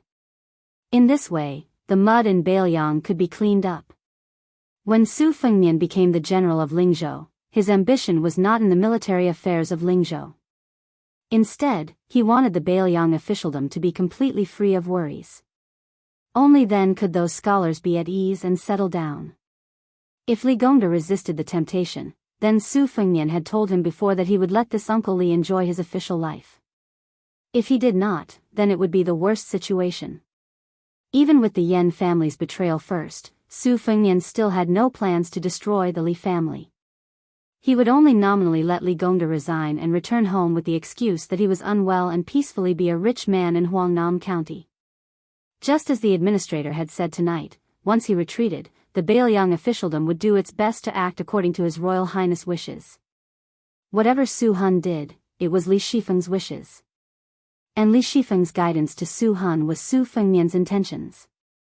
As for crossbowman and marksmanship leader Li Hanlin, he had a large group of Bailiang's most elite Eagle Guard following him. There were also 6 Master Realm retainers from the Wang Manor mixed in. Those Zhaogo death warriors who were in charge of receiving him outside the pass were destined to die. However, Su Fengnian knew that if this happened, the 4 brothers who grew up together, went to brothels, and took the blame together, none of them would be left. The administrator brought his trusted retainer and slowly walked out of the general's manor.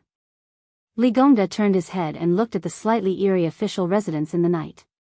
He smiled and asked, "What kind of person do you think His Royal Highness is?" The Master Realm retainer hesitated and said, "An expert." Li Gongda laughed and did not force this careful Jianghu expert.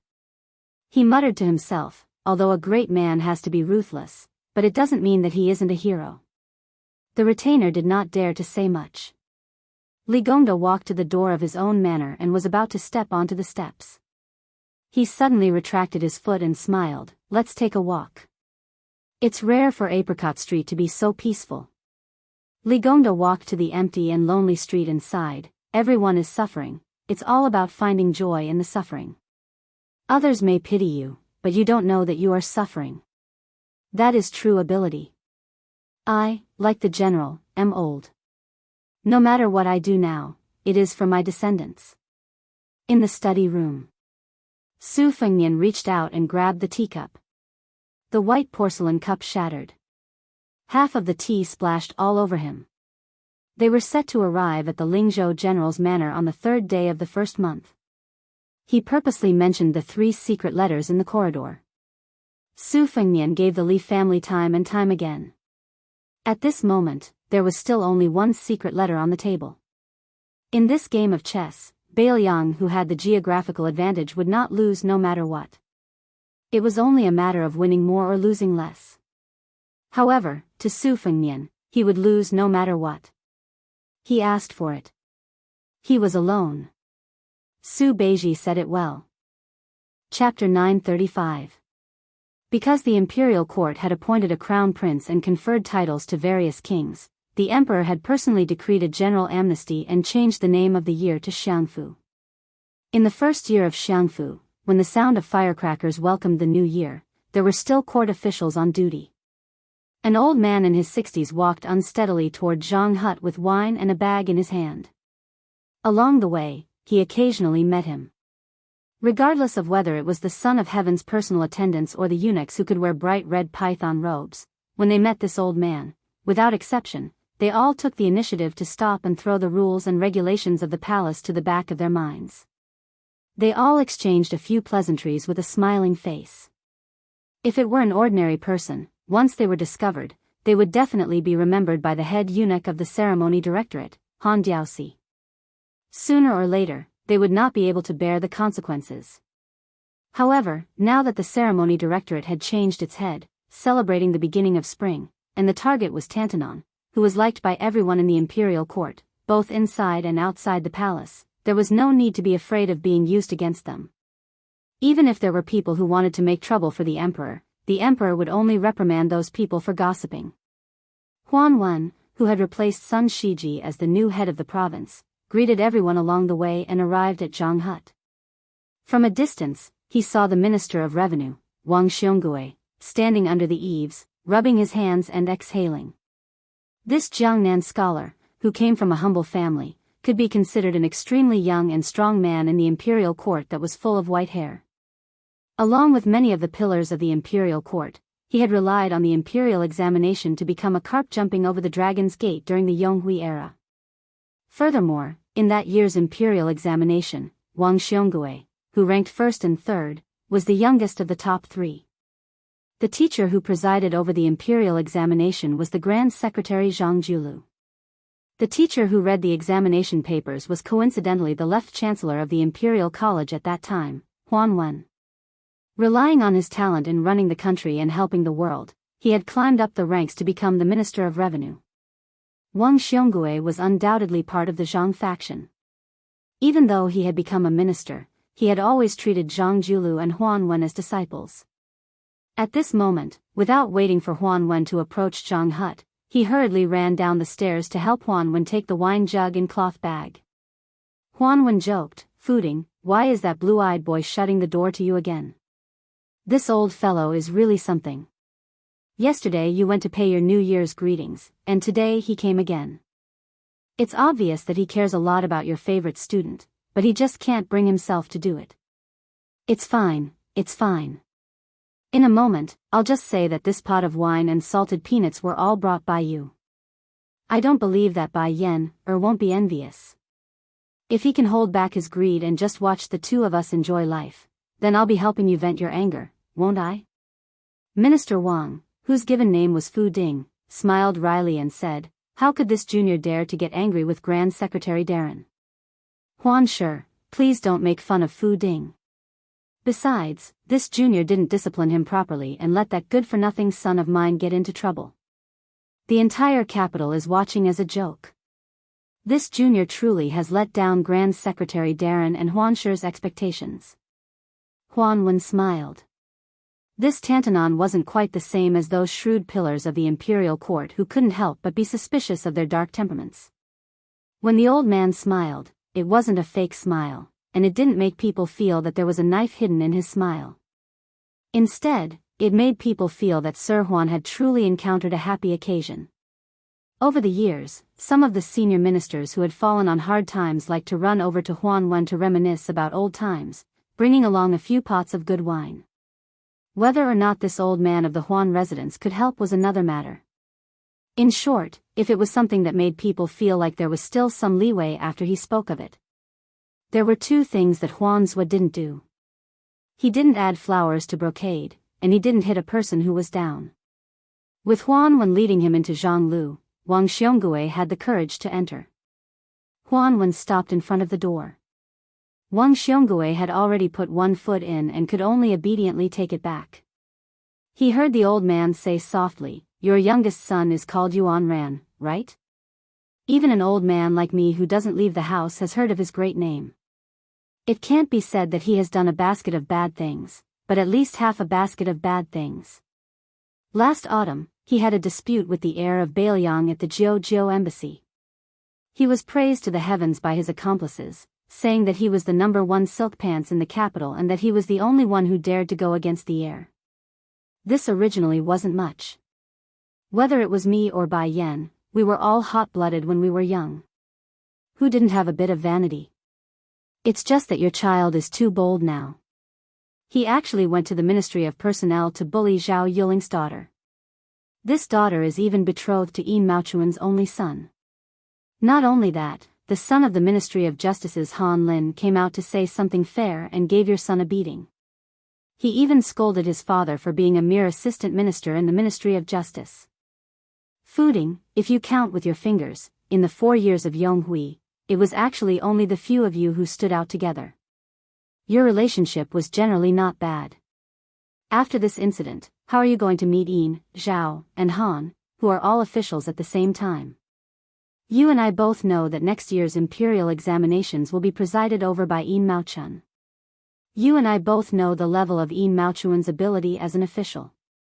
He isn't called the head of the imperial court's prime ministers for nothing. After this year's imperial examinations, it will be the big event of the local officials' examinations. Zhao Yuling will definitely be the one in charge. How can your teacher not be fuming with anger? If I sat in Bai Yan's position, would be just as angry." Wang Xiongui stomped his foot and sighed. He said in a low voice, "Teacher Huan, you don't know. My son Wang Yuanran was framed. Otherwise, he wouldn't have acted so rashly." Huan Wen, who was known for his good temper, actually had a face full of anger. He suppressed his voice and scolded, "Idiot, flies don't bite seamless eggs. If your son was a good person, would he have the chance to be framed? The family's misfortune, the greatest misfortune, is that your descendants don't care about your fortune. He's already made such a big mistake. As his father, you're still thinking about how to clean up after Wang Yuanran's mess instead of mending the pen after the sheep are lost. If you, Wang Xiongui, aren't stupid, then what are you?" Chapter 936. Wang Xiongui stammered, not daring to retort. It was indeed hard for outsiders to imagine that a second-rank minister could be scolded so miserably. Huanwen still wasn't satisfied. He snatched the wine pot and cloth pouch, directly throwing down a string of harsh words. "I originally thought you'd come to understand before coming, but I didn't expect you to still be such a scoundrel. You can't even manage a son. What Ministry of Revenue? I, Huanwen, have always favored you. Fine, then you might as well not be some Minister of Revenue. Come to the Ministry of Revenue and be my assistant. You'll still be a second-rank official. How about it? So that your son won't rely on you, his father, to raise his tail to the sky and show that extremely unsightly light." Wang Xiongui was so scared that his face turned pale. Everyone in the court knew that Grand Secretary Zhang Julu was in charge of the Zhang faction, which was actually of the same origin. It was just that the banner was swapped with the character Zhang. In fact, it could be traced all the way back to Zhang Julu and Huanwen's benefactor teacher, who was the old Grand Secretary's benefactor teacher. Wang Xiongui was undoubtedly the most popular candidate to take over Zhang Julu's position, both inside and outside the Zhang faction. To speak plainly, even if the emperor was dissatisfied with Wang Xionggui's position as Minister of Revenue and demoted him, even demoting him to a provincial post, as long as the Zhang and Huan elders were still there, even in the court and outside, they still had great prestige. Wang Xiongui wasn't afraid of not having a chance to return to the central government. However, if the Zhang and Huan elders felt that Wang Xiongui couldn't bear the heavy responsibility and wasn't enough to support their branch, then Wang Xionggui's career in this life could be considered to have come to an end. Huanwen gave a cold snort. Wang Xiongui was dejected and didn't say anything. After careful consideration, he said bitterly, "Teacher Huan, this junior knows his wrongs. I won't enter the room and make the Grand Secretary worry. While there's still snow on the ground, I'll go back now and have Wang Yuanran kneel in front of Zhao Yuling's gate. I'll also personally pay a visit to Zhao Yuling to apologize." Huanwen nodded and laughed. "Fooding, you slippery fellow. What dog farts snow on the ground? Zhao Yuling's gate is filled with a sea of people, it's very clean. Why don't you find a handful of snow for me?" "Fine, fine, it's good that you know your wrongs. It's good that you've caused such a ruckus. It'll teach your son a lesson. Wang Yuanran is not stupid. Even if you keep a straight face, he can still see the love in your eyes. Plus, your wife is soft-hearted. She can't stand the crying of her young son. This time, she made him lose a layer of skin. Sooner or later, she will secretly compensate him more. Tell Wang Yuanran that if he dares to cause trouble again, I'll tell Ya Baifeng to throw him into the Imperial College for 3 to 5 years." The Minister of Revenue, who had Tantanon personally intervened to help him deal with his family affairs, had tears in his eyes. His lips trembled as he said, "Teacher Huan's kindness, this junior is unable to repay." Huanwen shook his head and sighed, "These small favors I've given you are nothing. The one inside is the one who really thinks highly of you. Fooding, you must not disappoint him." Wang Xiongui nodded heavily. Huanwen returned the wine jug and cloth pouch to him. "My trip into the palace this time was for you. There is a beginning and there is an end. Come, let's go in and meet our Grand Secretary." Entering Zhang Lu, the purple-bearded and blue-eyed Zhang Julu still did not give the Minister of Revenue any face. However, he reluctantly accepted the wine and peanuts. The civil officials of Zhang Lu who were buried in their books quietly raised their heads and smiled knowingly at the Minister of Revenue. Wang Xiongui did not stay long. He quickly bid farewell and left in a hurry. Zhang Julu and Huanwen came to the room that was specially used to receive outsiders. Huanwen was very familiar with Zhang Lu. He brought in his own utensils and began to leisurely boil wine.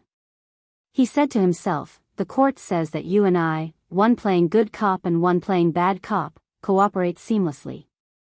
I didn't think so before, but now I can only pinch my nose and admit it. Tell me, Fuding is such an ambitious, capable, and intelligent official. He has already reached the high position of Minister of Revenue. The Ministry of Revenue is well organized, so why can't he manage his own residence well? Zhang Julu calmly said, what's so strange about this? Most people become officials to seek the good fortune of their descendants. Besides, don't look at how Wang Yuanran suddenly became a street rat in the capital. In fact, in front of his father, he is very clever and clever. The sons of officials are mostly like this. It's not that they are stupid, but that they are too smart. They have long been influenced by the ways of the officialdom to flatter and bully those below. I dare say that this is the first time Wang Xiongui knows that his youngest son is so muddle-headed. This is also why every year there are many officials who do not fall at the hands of their political opponents, but fall at the hands of their own children and grandchildren. It's not strange for father and son to be in court together, but it's rare for 3 generations to be in court together. Even if the positions of the 3 are not high and their ranks are not high, whether they are good or bad officials, at least they are truly intelligent officials. Huan Wen, whose nose had been frozen to a brandy, smelled the aroma of the wine and asked with a smile, then how many generations do you think there are in Beiliang?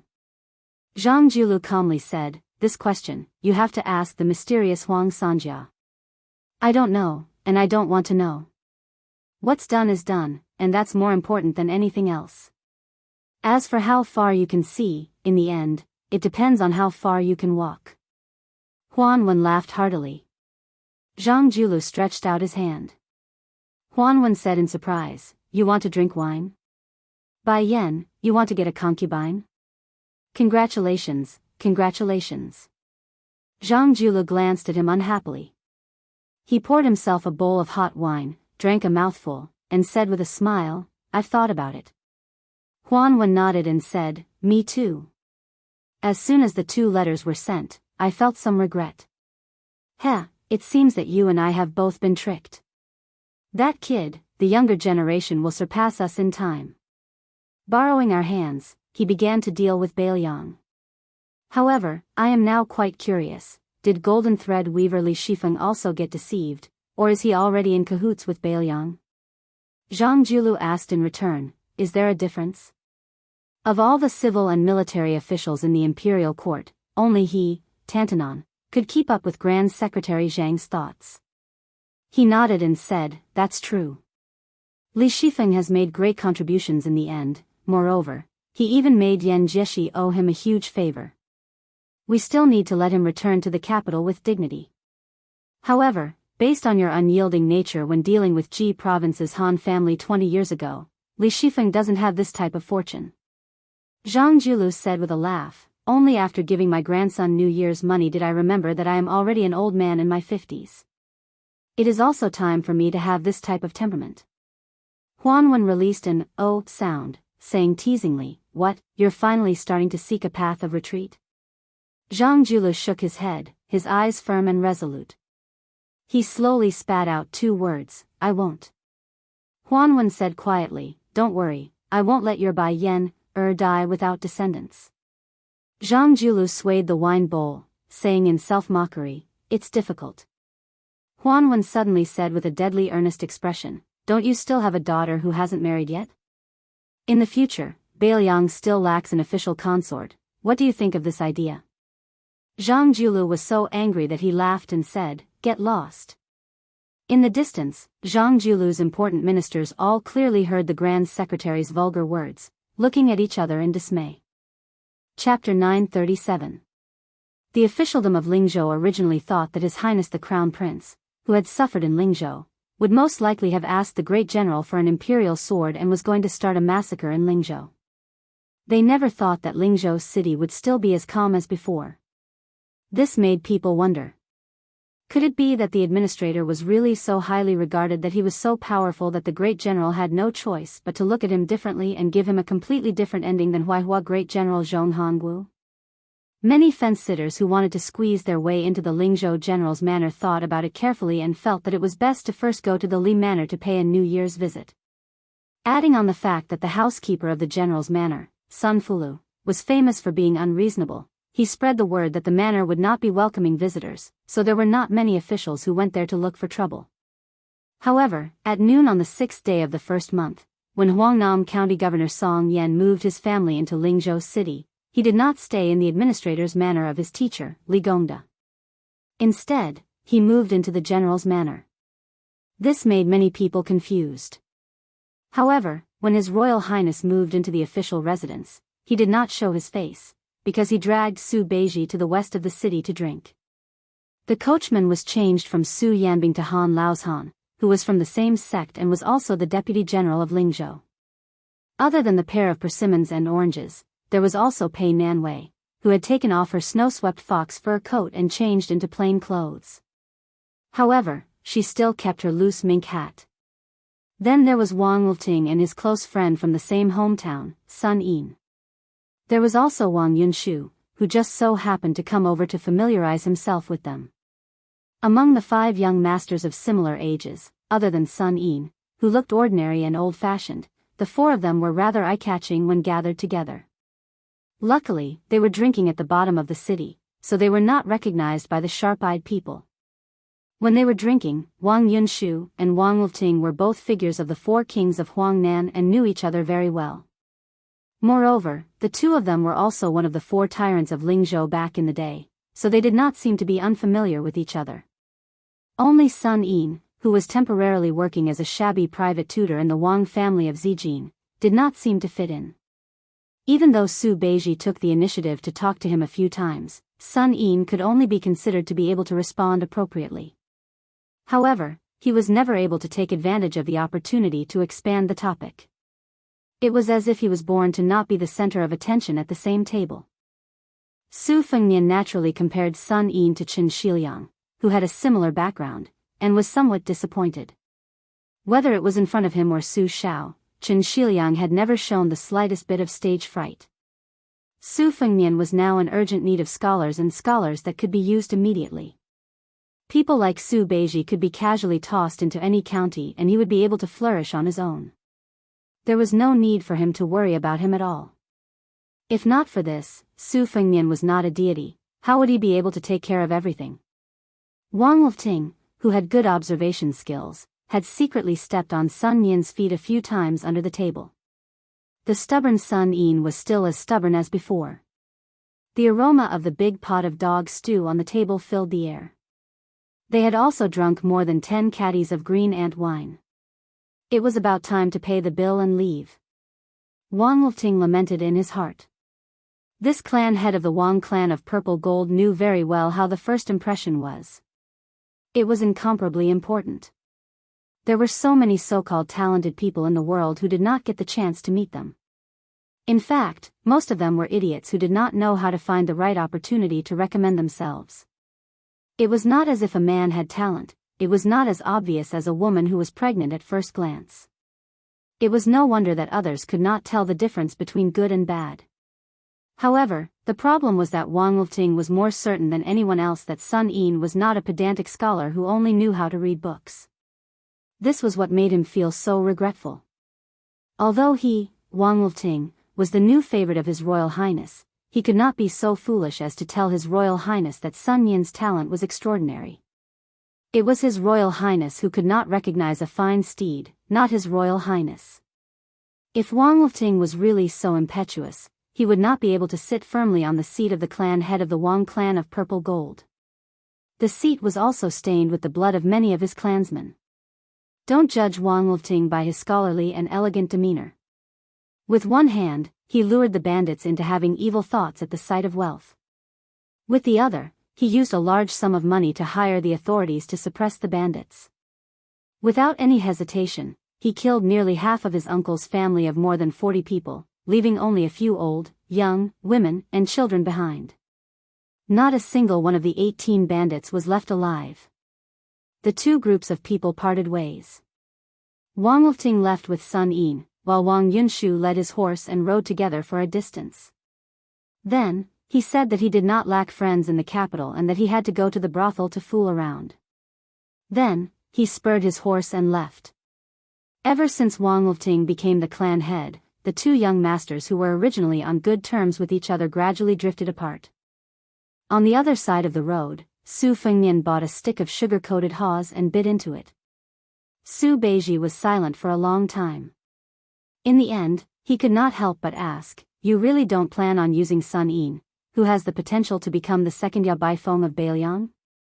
Su Fengnian, who was busy dealing with the sugar-coated haws, said vaguely, "Even if I want to use him, it would be a headache to put him in an official position. With his personality, regardless of whether he is a scholar or not, once he reaches the county, if I just leave him alone, this fellow will be beaten up by the old foxes until he dies of depression. If I have to take out a very large official's hat for him to wear, to be honest, I really am not willing to do so. That's because giving it to anyone would be more useful than giving it to Sun Yin. At the very least, it would be more effective than giving it to Sun Yin. It's just that letting him be kidnapped by Yao Baifeng to go to the Imperial College in the capital is also inappropriate. The Imperial Court is blessed with a unique environment and skilled craftsmen to carefully polish this piece of unpolished jade. If in the future Sun Yin becomes a powerful official in the Imperial Court and Beiliang has another Zhang Julu as an enemy, I would regret it so much that my intestines would turn green with regret. But to put him under house arrest in Beiliang for the rest of his life, regardless of sentiment or reason, is not kind. Yao Baifeng said that he is a scholar who has won 3 yuans in a row. In the end, if he ends up in my hands, it will be a waste of his life. If word gets out, it won't be good." Su Beiji smiled and said, "You think that Sun Yin is a chicken rib, tasteless to eat but a pity to throw away?" Su Fengnian nodded his head. Unexpectedly, Su Beiji shook his head and said, "Not necessarily." Su Fengnian handed half a stick of sugar-coated haws to Pei Nanwei, who was sitting quietly. Unexpectedly, she took it calmly and bit off one of the haws and put it in her mouth. Su Fengnian did not have the mood to flirt and continued to say to Su Beiji, "Capable people have more work to do. Why don't you help me test Sun Yin? I really don't have time to care about him. I am about to leave Lingzhou and participate in the military training at the border with Su Shao." Su Beiji said decisively, "If he is handed over to me, even if I become the governor of Lingzhou, don't expect Sun Yin to be loyal to you. As long as he is a scholar, who doesn't have a bit of pride? Sun Yin is especially obvious." Su Fengnian frowned and said, "It's not a problem anyway. What do you want me to do?"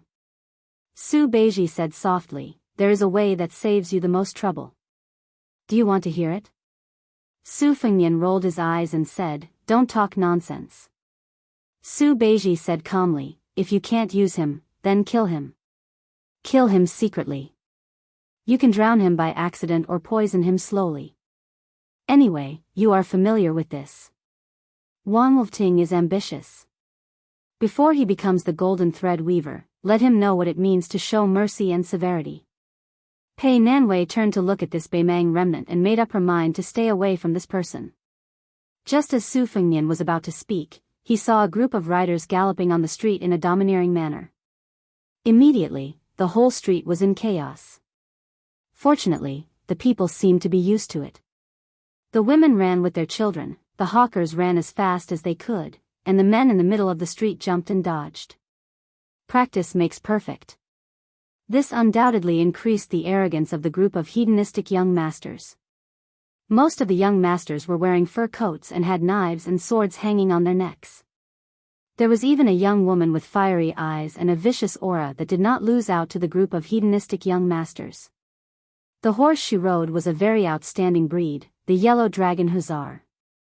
It was not much inferior to the Western region's Fergana horses that were hard to buy with money. Among the group of horses, she and the leader, the white-hoofed Shadow, were the most expensive and eye-catching. Su Fengnian looked on coldly from the side with a calm expression. The white-hoofed Shadow only glanced at Su Fengnian from the side of the street and then passed by. Unexpectedly, the young mistress of the Yellow Dragon Hussar had sharp eyes. At first, she only saw the 2 handsome young men's appearance, and then she saw the woman beside them coincidentally raising her head and revealing her appearance. She deftly lashed out with her whip and knocked off the beautiful woman's mink hat. Not only that, she stopped the horse and turned it around. The horse's hooves stomped heavily on the street. When she was about 10 steps away, she shook her soft golden horsewhip and looked down at the woman and two men with evil intentions. She clicked her tongue and said, "It's strange that we can meet such a beautiful woman here. Gao Dirun, come quickly, I guarantee that you won't have to go to the brothel to throw money for a year. If you take her back home, I bet that your two mosquito legs won't have the strength to go out and drink anymore." Su Fengnian bent down to pick up the mink hat from the ground and handed it to Pei Nanwei, but she glared at him angrily. Pei Nanwei was after all the former Princess Jing, and it was true that she was angry at the young woman's ignorance and rudeness, but she didn't want to lower herself to her level. However, this person surnamed Su could clearly block the whip, but he still watched as she was humiliated. This made Pei Nanwei extremely angry. Su Fengnian saw that she didn't accept the mink hat, so he smiled and put it on his head. The young woman stopped her horse and the group of horses quickly turned around and returned. The eyes of the young man who was called Gao Dirun lit up and he was shocked. He didn't say anything as he jumped off his horse and rushed towards Pei Nanwei. He was about to throw her onto the back of a horse and return home. Su Fengnian waved his hand and signaled for Han Laoshan, who was secretly following them, to not show himself. He then took a step forward and kicked out with a seemingly soft kick. The young man surnamed Gao might have thin arms and legs that could be blown away by a gust of wind, but he was actually considered an expert in Lingzhou. He gave a sinister laugh and pushed off with the tip of his foot. With a beautiful flip of his body, he pounced towards the fellow who looked like an embroidered pillow. Su Fengnian, who was teasing him, smiled and suddenly took a large step forward. The tall young man had just heard his companions shout for him to be careful when he was pushed in the chest by a palm. His entire body was thrown from one side of the street to the other. Unfortunately, he crashed into the hard wall between two shops and fell to the ground. It was unknown whether he was dead or alive. The main culprit, the woman, had a gloomy expression. She held on to the horse whip with both hands and used all her strength to straighten it. Her eyes were vicious. Chapter 938. The young master that reminded the tall young master to be careful narrowed his eyes and touched the mane of the white-hoofed shadow he was riding. He said in a deep voice, "Committing murder on the street for no reason and disregarding the law. Do you not know how the word death is written?" Su Fengnian pulled on the edge of his mink hat with both hands. His body flashed and he slapped the white-hoofed shadow's head. The horse that was worth 300 taels of silver did not even have the time to cry out before it died on the spot. The horse's hooves bent and it fell to the ground, scaring the young master so much that he quickly jumped up and retreated a few dozen feet away. He did not even have the desire to test the opponent's strength. Su Beiji sighed. At this moment, not to mention you half-baked Yamen officials, even if the insufferably arrogant Yen Wenluan were to appear, she would also be beaten by His Highness the Heir Apparent, who was full of resentment and had nowhere to vent. Su Fengnian took a deep breath and suppressed his surging killing intent. He said expressionlessly, "Scram." The noble woman riding the yellow dragon hussar was so angry that she laughed. "Not bad, you do have some mediocre skills. This is the first time I've heard that Lingzhou has such a courageous Jianghu person. I've learned something new." The young master whose beloved horse had died on the street threw a look at his companion and the horse galloped away. Su Fengnian glared at the woman on the horse and then continued forward with Su Beiji. Su Beiji asked with a smile, "Do you feel better?" Su Fengnian said helplessly, "What are you talking about?" Su Beiji no longer behaved atrociously on his wound. She turned around and saw that the other nobles had put away their swords and sabers and slowed down their horses. They followed behind her, unwilling to leave. Their faces were full of ruthlessness and amusement, as if they were ready to watch a big joke. Su Beiji gently shook his head. A group of soldiers in bright armor quickly ran over under the lead of the knight who reported the news. They had an imposing manner. Su Beiji sneered. These foppish sons of rich families were not stupid. They knew that to deal with those Jianghu masters who were skilled in martial arts, it was effective to borrow the power of the government to kill them. Moreover, there was no need to worry about the consequences. It saved them money and effort, so why not? Su Beiji saw that the owner of the white-hoofed shadow was riding on the same horse as his companion. Obviously, he was not satisfied with the arrangement. He waved his hand and whispered to the person beside him, who then rode away. Su Beiji smiled. It seemed like he was determined to eliminate the source of the problem. Then, he called for more people to come and encircle them, in case the three of them were cornered and used their skills to escape. They should be a group of vicious and merciless sons of generals. They should be able to move a large number of local patrolling soldiers. Perhaps the power of patrolling the provincial capital was in the hands of one of their parents. Lingzhou was a good place for generals at the border to enjoy their retirement. There were many miscellaneous generals, military captains, and even more ruffians. Back then, the administrator was powerless to suppress the rebellion of the officials in Lingzhou. Part of the reason was because Sir Li did not do anything. More importantly, the administrator was a rare pure civil official in Beiliang. Even if he really wanted to discipline the Lingzhou military captains who held real power, he still had to spend a large amount of effort and relationships. The imbalance between civil and military in Beiliang had been going on for a long time. The scholars had died, and the internal and external conflicts had unknowingly increased the complexity of the situation in Beiliang. The group of soldiers who rushed over first were all eager to give it a try. They held the hilts of their knives and waited for the captain's orders. Just as the daughter of Captain Dong had said, it was rare to see Jianghu heroes who dared to cause trouble in Lingzhou, much less in the heavily guarded provincial capital. The Lotus Pond in Huangnan County, which had a martial arts grandmaster watching over, was instantly reduced to ashes. This shocking news had already spread throughout Lingzhou during the New Year's greetings in the first month. It made the large and small gangs in Lingzhou tremble in fear. This year, the silver that they gave to the officials had all been increased by a few times. The captain pulled out his knife with a vicious smile and was about to capture the three of them to report to Sir Zhou and Dong Yueqi. They had just celebrated the New Year, so it was really a good start. The streets were very busy. Wang Wolfting and Sun Yin followed in the crowd. Seeing this scene, Wang Wolfting did not know whether to laugh or cry. He was hesitating whether he should go out and stop those people whose eyeballs were on their butts. Sun Yin shook his head and said, "Let's wait and see." Wang Wolfting said softly, "I told you just now, His Highness is not the kind of person who likes to make a fuss. Moreover, the reason why His Highness came out this time was to see you. I'm sorry to get involved in this kind of trouble." Sun Yin pointed at his own head and said calmly, Sun Yin had already finished studying when he was 14. After that, you always asked me what I was doing. I can tell you now. Since ancient times, there have been secret techniques of the emperor that were used to control the officials. However, I have half of the long and short positive and negative sutra that I wrote.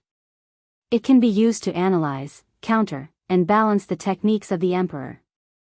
After Master Ya went to the capital, it was not that I did not want to go to the emperor, but I could not. If I went, I would die. Sun Yin is very afraid of death. How could I not see His Royal Highness hiding his strength and biding his time? Since he was able to make the four princes of Huangnam County go from being united on the surface to completely breaking up, it proves that His Highness is like what I told you that night. He chose the middle of the road to govern Lingzhou. However, what Sun Yin wanted, even if it was a hereditary position of His Royal Highness, he still could not give it. Sun Yin, rather than selling what you have learned against your will, it is better not to sell it. Wang Wolfting said regretfully, "Can't you learn to compromise?" Sun Yin sneered, "Then what is the difference between you and Administrator Li Gongda?" Wang Wolfting hurriedly shut her mouth and obediently watched the commotion in the distance. She was afraid that this fellow beside her would say something disgraceful. Beiliang was poor. Perhaps it was because there were not many broken pots left. Those who were barefooted were never afraid of those who were wearing shoes. Since ancient times, the people were valiant. They were used to fighting. It was only after Su Zhao's arrival that they became more restrained. However, the competitive blood that flowed in their bones did not fade away. At this moment, there was a rare fight between a commoner and an official. Many men were cheering and making a ruckus. However, no one thought that when a man in normal clothes walked out, there was not even a single drop of rain, let alone loud thunder and small raindrops. The arrogant daughter of the Dong family was stunned as if she had been possessed by a ghost. She hurriedly got off her horse and walked in front of the man. The people in the distance could not hear what was said. They could only see the man's cold expression. The daughter of the lieutenant of Yuchi did not become angry out of embarrassment. She still stood there uneasily. Outsiders did not know the situation here, but the friends of the daughter of the Dong family were all scared out of their wits. They all rolled off their horses as if they were walking on thin ice. The squad leader quickly sheathed his sword and led the soldiers under him to kneel in front of him. As it turned out, Dong Zhen, the daughter of the second most powerful lieutenant in Lingzhou, Dong Yueqi, recognized this man as the deputy general of Lingzhou with the surname Han. When Deputy General Han was inspecting the military camp before the new year, Dong Zhen just happened to be wandering around nearby. She glanced at him from afar and felt that this uncle was imposing. Even her father, who could cover the sky with one hand in Lingzhou, was far from being able to compare. She could only accompany him from the side. Afterwards, she heard her father carefully mention that Deputy General Han had entered Lingzhou with His Royal Highness. There was no need to pay attention to His Royal Highness, who had never appeared outside of the general's estate. As long as they did not clash with him head-on, His Royal Highness would have to leave Lingzhou with his tail between his legs sooner or later. However, Deputy General Han could not be provoked. Not only was this person the junior brother of the immortal spear Wang Xiu, whose martial arts were unparalleled, he was also the general's personal retainer. In the future, he would be an official in Lingzhou for a long time. Dong Zhen did not dare to show off in front of this legendary man who could be said to be invincible. However, from her point of view, she was in the right to cause such a big commotion. Moreover, she did not think that General Han would be so calculative with a girl of the younger generation like her. However, when Dong Zhen saw the young man in the mink hat walk to General Han's side and whisper something, to which General Han could only nod his head, Dong Zhen was instantly scared out of her wits. In such a big Lingzhou city, who could treat Han Laozhan like this? Was there even a need to guess the identity of that person? Dong Zhen was the first to wake up and kneeled heavily on the ground. When the other hedonistic sons saw this, they were so scared that they peed their pants. They all kneeled down one after another and did not even dare to breathe loudly. Han Laozhan said with a stiff tone, "All of you kneel and ask someone to bring the person with the highest authority in your family. I will give you 5 incense sticks worth of time. If no one comes, I will directly twist off your heads." Dong Zhen wanted to cry but had no tears. They all had to kneel obediently, so who was going to ask for help? The young man in the mink hat chuckled and said, "Let this group of soldiers who have worked hard for the people of Lingzhou go and pass on the message. Soldiers, hurry up and ride their horses. There are not many opportunities like this. A single horse is worth more than all of your belongings. At that time, if any one of these people dies, the skin on your body will be peeled off in anger. Not only the armor on your body, you will also lose a layer of your skin." The squad leader gathered his courage and stood up. With him taking the lead, the soldiers under him also stood up hesitantly. Su Fengnian said to the squad leader, "I have counted. You just happen to be one more person. You stay here. The rest of you go and pass on the message. That's right, tell their elders that those who have been military officers must all wear their armor." Dong Zhen even had the thought of dying. When she lowered her head, her eyes were filled with fear and resentment. Almost half an incense stick's worth of time had passed. In the distance, on the increasingly crowded street, the crowd only saw the young man in the mink hat who should have a great background. He took off the saber at the waist of the squad leader and then quietly squatted down with the saber across his knees. Chapter 939. This caused the spectators to be greatly disappointed. In the past few years, they had gotten used to the domineering behavior of the 4 Lingzhou ruffians. According to common sense, all crows in the world were as black as one another. Shouldn't the winner of the competition of backing and family background be the one to take care of those pitiful fellows who lost? Otherwise, how could they be the playboys of Lingzhou if they were so friendly? Wang Wolfting asked curiously, what is going on? Are you trying to make an example out of the Lingzhou officials and the families of these people to lower their heads? But looking at the current situation, it doesn't look like you're really going to kill them. If you really want to wait until those officials arrive before you kill them, then you can only kill them verbally and it will be hard for them to accept it. Sun Yin said slowly, the worst plan is to kill randomly, killing the playboys and officials to establish our might in the eyes of the people of Lingzhou. In the end, it will make the military officials and officials of Lingzhou and the officials of the Yamen work together against a common enemy. The current situation is like burning our eyebrows. The best plan is to not kill anyone and treat it as doing a favor to those families.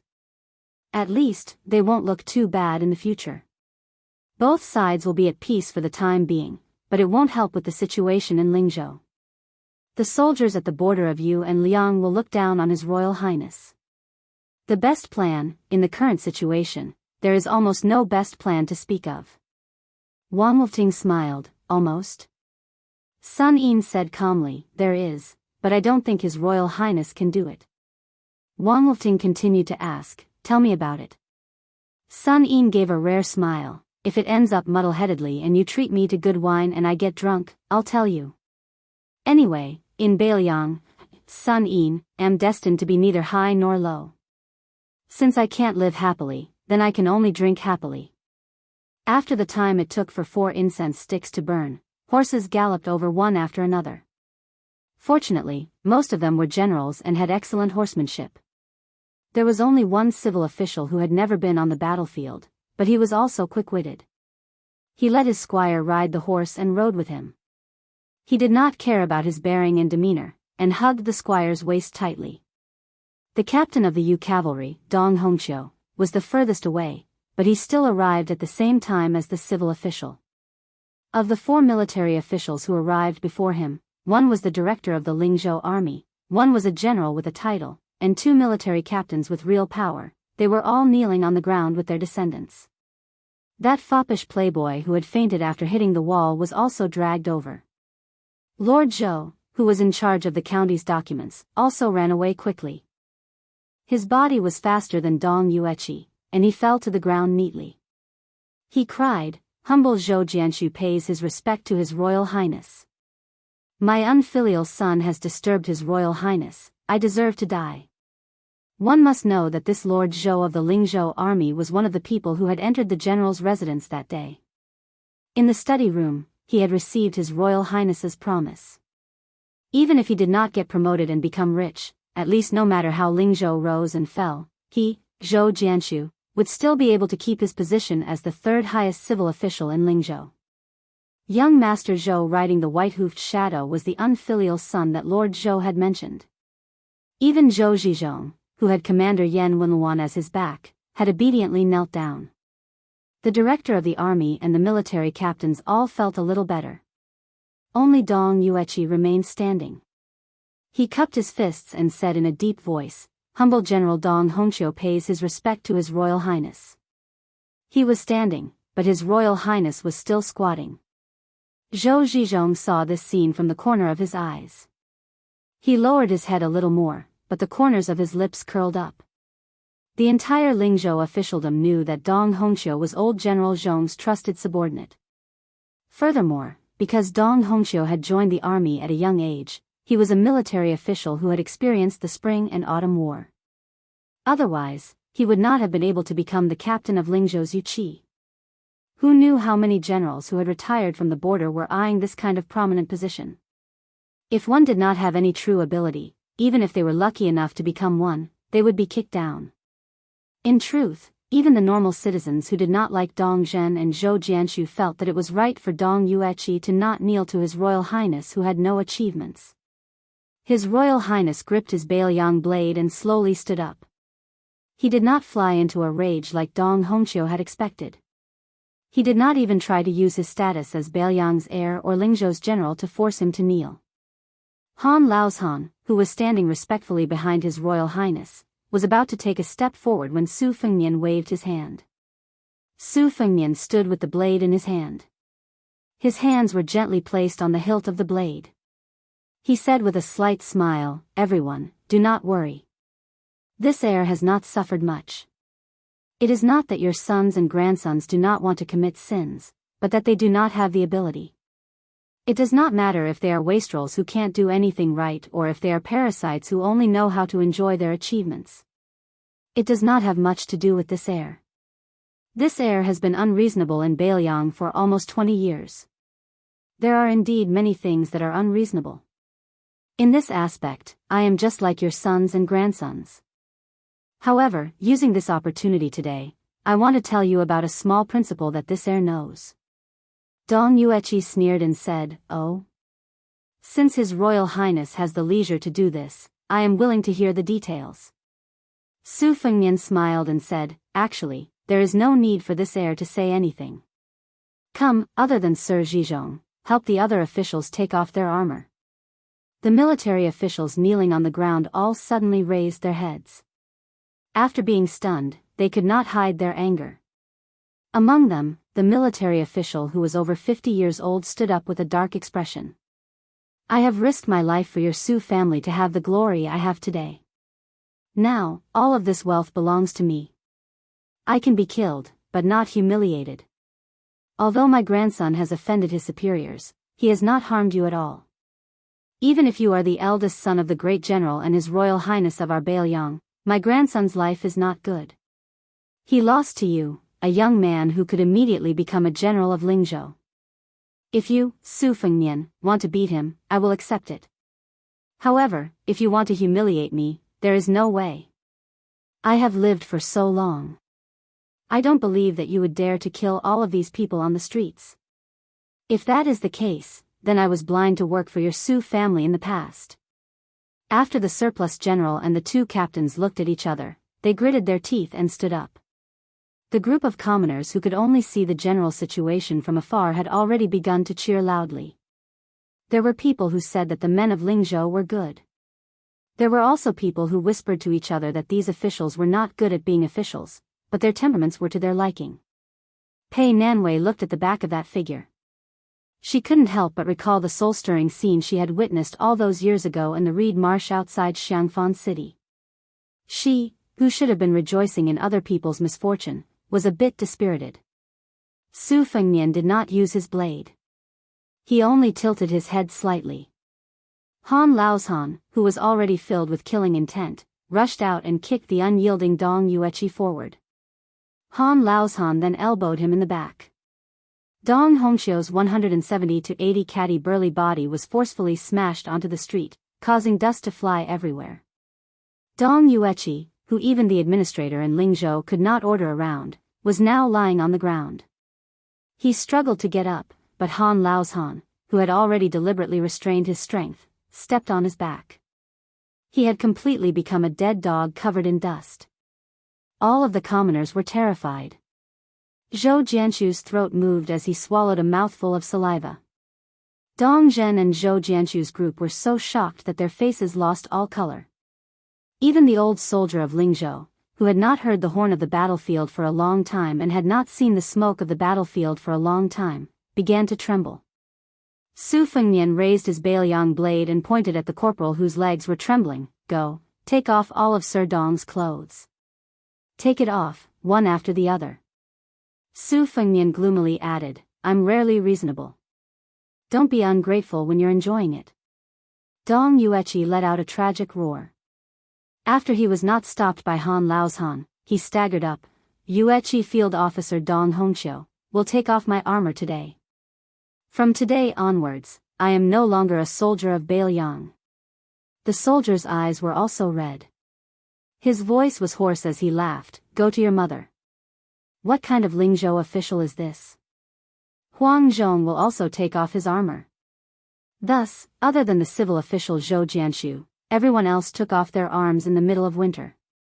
It was both comical and tragic. Back then, for General Su Shao, he put on his armor and fought to the death. Now, because of His Royal Highness, he took off his armor. The commoners did not know who was the leader, but they became more and more furious. If it was not for the normal soldiers blocking their path, they would have charged forward like a swarm of bees. That damned His Royal Highness just stood there coldly and did not move at all. Wang Wolfting, who was mixed in the crowd, turned his head and asked with trembling lips, Sun Yin, what should we do? Sun Yin narrowed his eyes and stared at that person of the same age without saying a word. Dong Zhen threw away her horse whip and stood beside her father. She covered her mouth as tears streamed down her face. Sir Zhizhong was also forcefully helped up by his unfilial son. Su Fengnian's eyes were cold as he said calmly, Dong Hongqiu, currently a grade 4 cavalry captain in Lingzhou. 26 years ago, he joined Su Zhao's army and followed Chu Lushan to open Shu. He was the first to reach the top of Chunshan Pass. In this battle, he was stabbed 4 times. Huang Zhong, currently a grade 4 military officer in Lingzhou. During the Battle of Xiangfan City, he was a death warrior of the vanguard camp. He climbed the city wall 6 times and was injured 6 times until he could no longer fight. Of the 800 death warriors of the vanguard camp, only 19 survived after the battle. Hong Yuan, together with his brothers Honghe and Hongshan, were the first crossbowmen in Liangzhou. Together, they cut off 21 heads of Beimang scouts. His brothers died one after another. Hong Yuan was heavily injured and could not even hold a teacup in his right hand. He had no choice but to retreat from the border. Su Shao personally gave him the title of General Weiyuan and promised that his eldest son could become an official when he was 20 years old. His Royal Highness did not even look at the other 2 fellows who relied on their father's contributions or silver to become captains. His Royal Highness held the Bailiang knife and turned to leave. He only left behind one sentence. Those who stand beside these 3, go and count the scars on your ancestors and fathers. Chapter 940. Although the west side of Lingzhou was not as wealthy as the north side, there were many crouching tigers and hidden dragons. Most of the officials lived here. The inside story of the disturbance quickly spread throughout the taverns. Wang Wolfting and Sun Yin chose a restaurant that specialized in Jiannan spring stew. They sat on the 2nd floor near the railing and ordered the famous Camel's Peak stew that shook Bailiang. The clamor downstairs could not be separated from the farce on Wenquan Street. At first, they were cursing His Royal Highness's unscrupulous actions and humiliating Dong Yueqi, Huang Bing, Cao Cao, and the valiant bravery General Hong Yuan. Not only did he use his status as Lingzhou's general to force them to kneel, he also wanted them to bare their upper bodies. This made the 3 so angry that they did not hesitate to take off their armors to express their intentions. They were determined to leave Bailiang and no longer work for the Su family. Afterwards, a few sharp-sighted officials joined in and found out that the matter was not so simple. It turned out that the young masters of the Dong and Zhou families rode their horses on the street to pick a fight with His Royal Highness first. They even mobilized soldiers to encircle this Lingzhou general. This made the outsiders who were cursing Su Fengnian for being a good-for-nothing restrain themselves. They still muttered that it was just a dog-eat-dog situation and that none of them were good people. Afterwards, more and more officials who knew the inside story revealed the truth. Endless rumors flowed into the various manors and restaurants of Lingzhou. Only then did the truth come to light. As a result, for the first time ever, Lingzhou, with its strong folk customs, became silent. The group of people who were the first to curse His Royal Highness the most fiercely were stunned with a guilty conscience. Wang Wolfting saw and heard this and felt relieved. He put down his chopsticks and saw that Sun Yin was still unmoved. He picked up some fragrant Camel's Peak meat with his chopsticks and put it in his mouth. Wang Wolfting asked with a smile, "This is your best plan?" "At the time, I didn't know what your highness said." "Without drawing a knife or killing anyone, you were actually able to make Dong Yueqi kneel in front of your highness back. I thought you were using the king of Bailiang and the lives of the entire clan to force Dong Yueqi to lower his head." 2 old men who had been through hundreds of battles. One hugged his armor and cried while the other began to beat his grandson on the street. "Interesting." Sun Yin shook his head and said, "It's true that I had a plan, but your highness gave me the plan." In this way, not only would Dong Hongqiu and the others be convinced, but they would also not naively kowtow to the crown prince.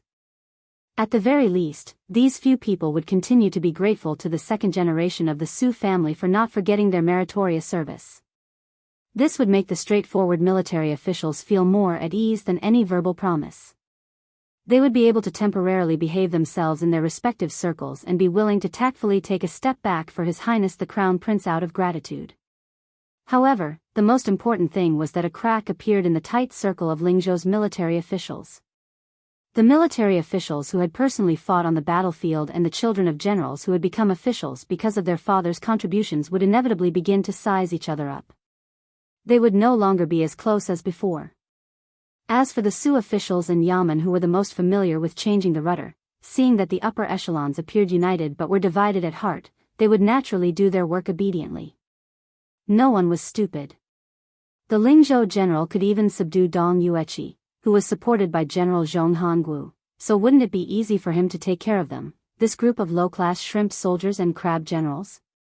The more His Royal Highness held the imperial sword in his hand, the higher he raised it but did not land on anyone, the more it would make people feel fear. Right now, His Highness still did not use the might of the King of Bailiang to chop down Dong Yueqi's yellow soldiers. Instead, he was thinking about their old friendship and using reason. However, His Royal Highness was a vicious person who even dared to make a move on Zhong Hongwu. In the past, no one praised him for his shrewdness. Everyone knew that the Lingzhou general was not a kind person with a bodhisattva's heart.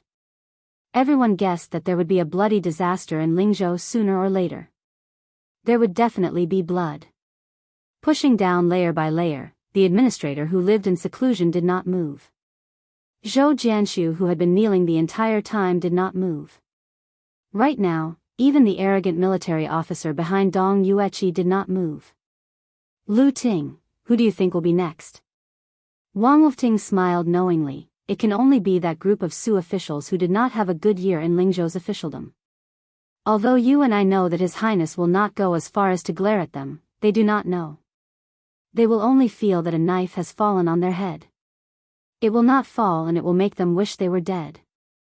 Sun Yin nodded his head with a lonely expression. Wang Wolfting asked softly, His Highness has such a mind and you are still not willing to become an official? Sun Yin retorted, what kind of official? A county magistrate in charge of politics?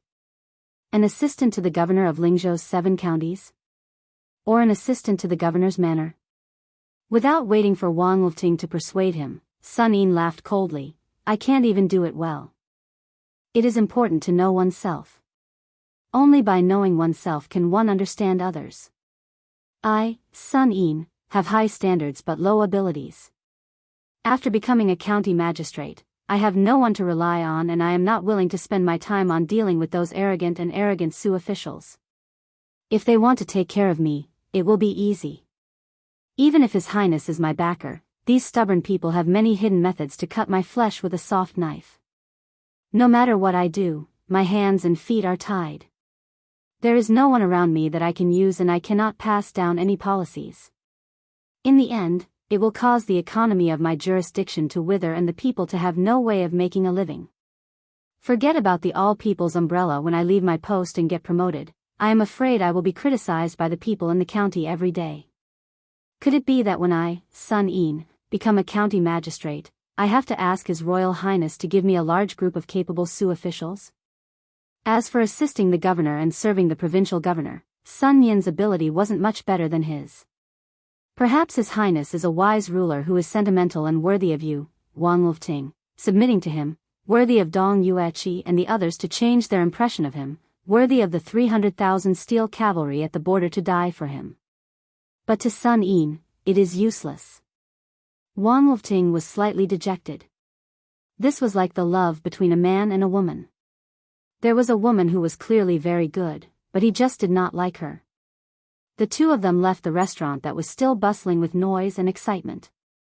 Compared to the past in Lingzhou City, it was obvious that there were many more elegant scholars who spoke with foreign accents. Wang Wolfting's heart was heavy as he walked into a secluded alley. Sun Yin did not like extravagance, so Wang Wolfting found him a clean house that was hidden in this alley. The somewhat tipsy Sun Yin said self-mockingly, Sun Yin's skills of learning and writing are unconventional, surpassing the ancients. It is a pity that the dragon-slaying skills that people ridiculed in the ancient books are indeed useless in Baelyang. Wolfting, you don't have to persuade me anymore. If you reject His Highness' invitation and become a private tutor in Zijin's Wang family, His Highness will be indebted to you and see you in a new light. Just treat it as Sun Yin's debt to Zijin for all these years. Wang Wolfting gritted his teeth and said, Sun Yin, with your talent and knowledge, how can you be a private tutor for the rest of your life? In the history books, it is natural that Wang Wolfting is missing, but it is absolutely impossible that you, Sun Yin, are missing. Wait until I finish weaving gold thread, I will send you there even if I have to die. Without waiting for Wang Wolfting to finish, Sun Yin angrily said, Shut up. This residential area was crisscrossed with alleys. But at night, it was deserted and quiet. A cough from a dark corner was particularly ear-piercing. Wang Wolfting felt as if he was struck by lightning and his face turned pale. Sun Yin sighed. They stopped in their tracks and saw a young master wearing a mink felt hat walk out of the shadows and greet them with a smile. Wang Wolfting slowly knelt down and shut his mouth. He had just obtained riches and honor and was about to be toppled again. The affairs of the world were truly unpredictable. Su Fengnian smiled and said, If you, Wang Wolfting, didn't have such feelings and only knew how to curry favor in the bureaucracy, you would be the next Yan Jieshi Jin Lanting. I really wouldn't feel at ease putting you in such an important position in the weaving bureau. Get up. Chapter 941. Sun Yin helped Wang Wolfting up and said calmly, Sun Yin, His Highness is speaking from the bottom of his heart. In the future, don't worry about your golden thread weaving, don't feel guilty towards me.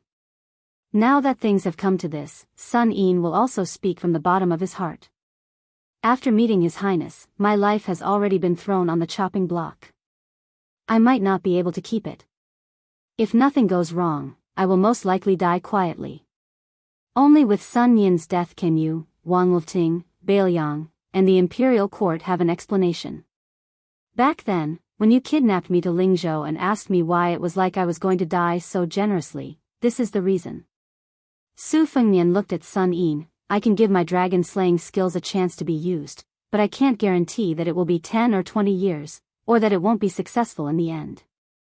However, for you, Sun Yin, at least there is a glimmer of hope. Do you want to make a big deal with me? Unlike Wang Wolfting, who looked like he had lost his parents, Sun Yin remained calm and said with a smile, If it was before today, Sun Yin wouldn't believe it even if he was beaten to death. However, at this time and place, I am willing to listen to His Highness' opinion. If Sun Yin feels that there is profit to be made, then this deal is done. In any case, Sun Yin only has one life. He has a stomach full of knowledge that is inappropriate for the times, so he won't lose much. Su Fengnian, who appeared alone, turned around and left. Sun Yin slowly followed. Wang Wolfting, whose limbs were weak, could only lean against the wall and gasp for breath. Wang Wolfting, who stood in the same place originally, thought that Sun Yin's life and death were uncertain. The best scenario would be him coming back alive. He didn't expect Sun Yin to return with a smile in just the time it takes for a stick of incense to burn. His eyes were bright and full of spirit. Sun Yin held the young master of the Wang family of Zijin's hand and said with a smile, Wolfting, this is the last time we will see each other in this life. Wang Wolfting said in surprise, His Highness still wants you to die. Sun Yin shook his head and smiled. Bad plan. Wang Wolfting heaved a sigh of relief. Could it be that he wants you to be his trusted aide? In the future, I'll give advice and suggestions to His Highness. Sun Yin still shook his head. Medium strategy. Wang Wolfting, who had already tasted the bitterness of speaking too much, had an uncertain expression on his face. Sun Yin, who knew what he was thinking, still laughed and said, It's still the best plan. Her Highness once again gave Sun Yin a pleasant surprise. Lu Ting, don't think too much about it. You won't be able to figure it out even if you break your head. If not for this, how could you deceive Zhang Julu, these old foxes? Wang Wolfting gripped Sun Yin with all his strength and said with a laugh, I'm not going to make a fuss over nothing, as long as you're living well. Wang Wolfting will be waiting quietly in Baelyang for you to go to the capital and win 3 prizes in a row. At that time, who in the world won't know you? Sun Yin said in a low voice, earlier, I was watching the fire burning across the river and had nothing to do. In my mind, I have a set of 6 strategies to deal with the situation in Bailiang. Come, let's go back to our residence. Sun Yin will write it out for you. With this, you'll have the right to be a golden thread weaver. After that, there are also some rough drafts regarding the trend of the imperial court. I'll write them all for you. When the time comes, you can polish them a little. In the future, you might be able to become the provincial governor of Lingzhou. Tomorrow, I'll be returning to Huangnam County. You have to stay in the provincial capital. Tonight, the 2 of us will have a long talk. How about it? Wang Wolfting said with a laugh, I'm used to sharing a bed with my wife. If I fall asleep, be careful that I don't touch you. Sun Yin laughed loudly. Wang Wolfting had never seen Sun Yin laugh so happily before. In another small alley, Su Fengnian and Su Beiji walked side by side. Pei Nanwei followed behind them. Su Beiji said slowly, according to the information from the spies around the 2 of them, Sun Yin learned the rare dragon-slaying technique and not the dragon-riding technique. My grandfather had this idea before and told me about it in bits and pieces. However, he didn't dare to write it down. Are you really willing to let him go to the capital to be a chess piece that he might not be able to use for the rest of his life? Su Fengnian said with a smile. The Liang imperial court started with Tang Tusu, the great scholar of the Hall of Illustrious Persons, to the old Grand Secretary Lu Yangho, and then to the current Grand Secretary Zhang Julu. No matter how the methods of governing the imperial court changed, regardless of whether it was the Lu faction or the Zhang faction, the core and will hidden in the depths were actually of the same origin. For example, in the past, the Han family in Jizhou and the number 1 person in the cabinet, Lu Yangho, were entangled in gratitude and grudges. The old Grand Secretary couldn't take down the Han family. After the mantle was passed on to Zhang Julu, he took the opportunity to borrow the emperor's knife to kill people, implicating 9 generations of the Han family. In the struggle between factions in the imperial court, the most important thing is inheritance. It's not much different from the virtues of aristocratic families. On the surface, the current Minister of Revenue, Wang Xiongui, is the number 1 disciple of Zhang Julu. However, my Shifu said that Wang Xionggui's vision is not big, far inferior to Zhang Julu's. The Emperor and Yuan Benshi are probably happy to let Wang Xiongui take over the Zhang faction, but they definitely won't let him become the Grand Secretary. Zhang Julu and Huan Wen are also clear on this point. With Zhang Julu's personality, he's not afraid of being punished after his death. Even if his entire family is executed, he won't be soft-hearted. The emperor's scheming is to get rid of the donkey after it has outlived its usefulness. Zhang Julu is afraid that when the time comes, his ruling strategy will be changed by the imperial court. In the beginning, my Shifu allowed Jean Lanting to go to the capital because he knew that this person was not capable of taking on such a big responsibility. He also had the thought of plotting against Zhang Julu. However, now that Yao Baifeng publicly reprimanded Zhang Julu in the Imperial College, I reckon that Zhang Julu is also somewhat vigilant. Perhaps he's already prepared to replace Wang Xiongui, who will be at the helm of the Zhang faction in the future. Sun Yin's departure this time is just right. Of course, Sun Yin's usefulness is far from being that simple. Right now, what Bailiang needs to do is to make Sun Yin's journey to the capital very difficult and bumpy. This is an enormous secret. I plan to bypass Wutongan and let Chu Lushan personally handle it. Su Beiji smiled and said, Are you afraid that Wutongan doesn't have enough experience? Or are you afraid that Second Princess will be too mentally and physically exhausted? Or is it because the peregrine falcon that hit Chu Lushan with a stick last year will reward him with a date to eat during the new year? Su Beiji suddenly saw that Su Fengnian's expression was cold. Su Beiji's thoughts were very sharp. He was shocked and no longer joked. Su Beiji lamented in his heart. It wasn't easy to deliberately add oil to the fire of the imperial court. Bailiang's own family also couldn't escape one disaster after another. Su Fengnian suddenly laughed self-deprecatingly and said, Being His Royal Highness and Lingzhou's general is already so tiring. Tell me, if he were to be the emperor of the world, How much effort would he have to put in? Su Beiji smiled and said, an emperor who knows how to use people is actually not as tiring as you think. Su Fengnian twirled the copper coin between his fingers and dismissed it with a smile. Han Laozhan almost couldn't take it anymore. He reported softly, Your Highness, we've received news that a pair of master and servant with unknown backgrounds entered the country from Lingzhou's Hanxi County. They declared that they would meet Your Highness, who brought the head of the 5th raccoon back to Liangzhou. Hanxi County sent out 2 groups of more than 400 soldiers, but they couldn't stop them. Your Highness, this is the portrait of that pair of master and servant. Su Fengnian was confused. He took the 2 pieces of paper with the portrait. On the paper were detailed words and deeds. After he finished reading, he passed them to Su Beiji and smiled, This brother is very arrogant. In the middle of winter, he's holding a fan of peach blossoms and beauties. He said that he's going to draw all the rouge on the 20 women on both sides of the book. He's really romantic. Juzi, take a look. His looks are also the kind that can make female heroes fall in love. He's even better than you. Are you jealous? Su Beiji was puzzled and asked, when did such a person appear in Jianghu? What realm is he at? Su Fengnian said casually, he dares to strut around Beiliang so openly. Furthermore, he's pointing his spear at me, Su Fengnian. If he's not at the 1st rank, isn't he courting death? Since he mentioned the 5th raccoon, his tone is extremely arrogant. I reckon that he's referring to the mystic realm. Han Laozhan asked softly, Your Highness, Su Yanbing isn't in Lingzhou.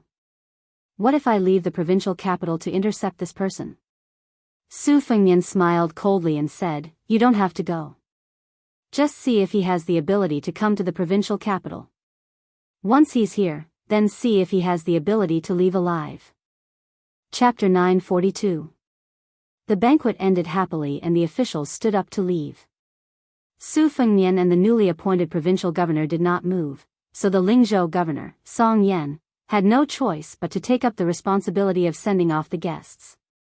When he walked around the magnificent screen wall and returned to the main hall of the official residence, he saw His Royal Highness and the provincial governor walking over together. Song Yan quickly went up to greet him. Su Fengnian said with a gentle smile, Song Biejia will probably have to stay here for half a day. Your official residence still needs some time and manpower. Go buy things and clean it up. If it was someone else, it would be fine, but Song Biejia is an important guest that I have invited to the provincial capital. I cannot neglect him at all. I hope that official Song can be more tolerant. Song Yan said in fear and trepidation, Your Highness is thinking too much. This lowly official is not boasting, but it is true that I do not care about these worldly possessions.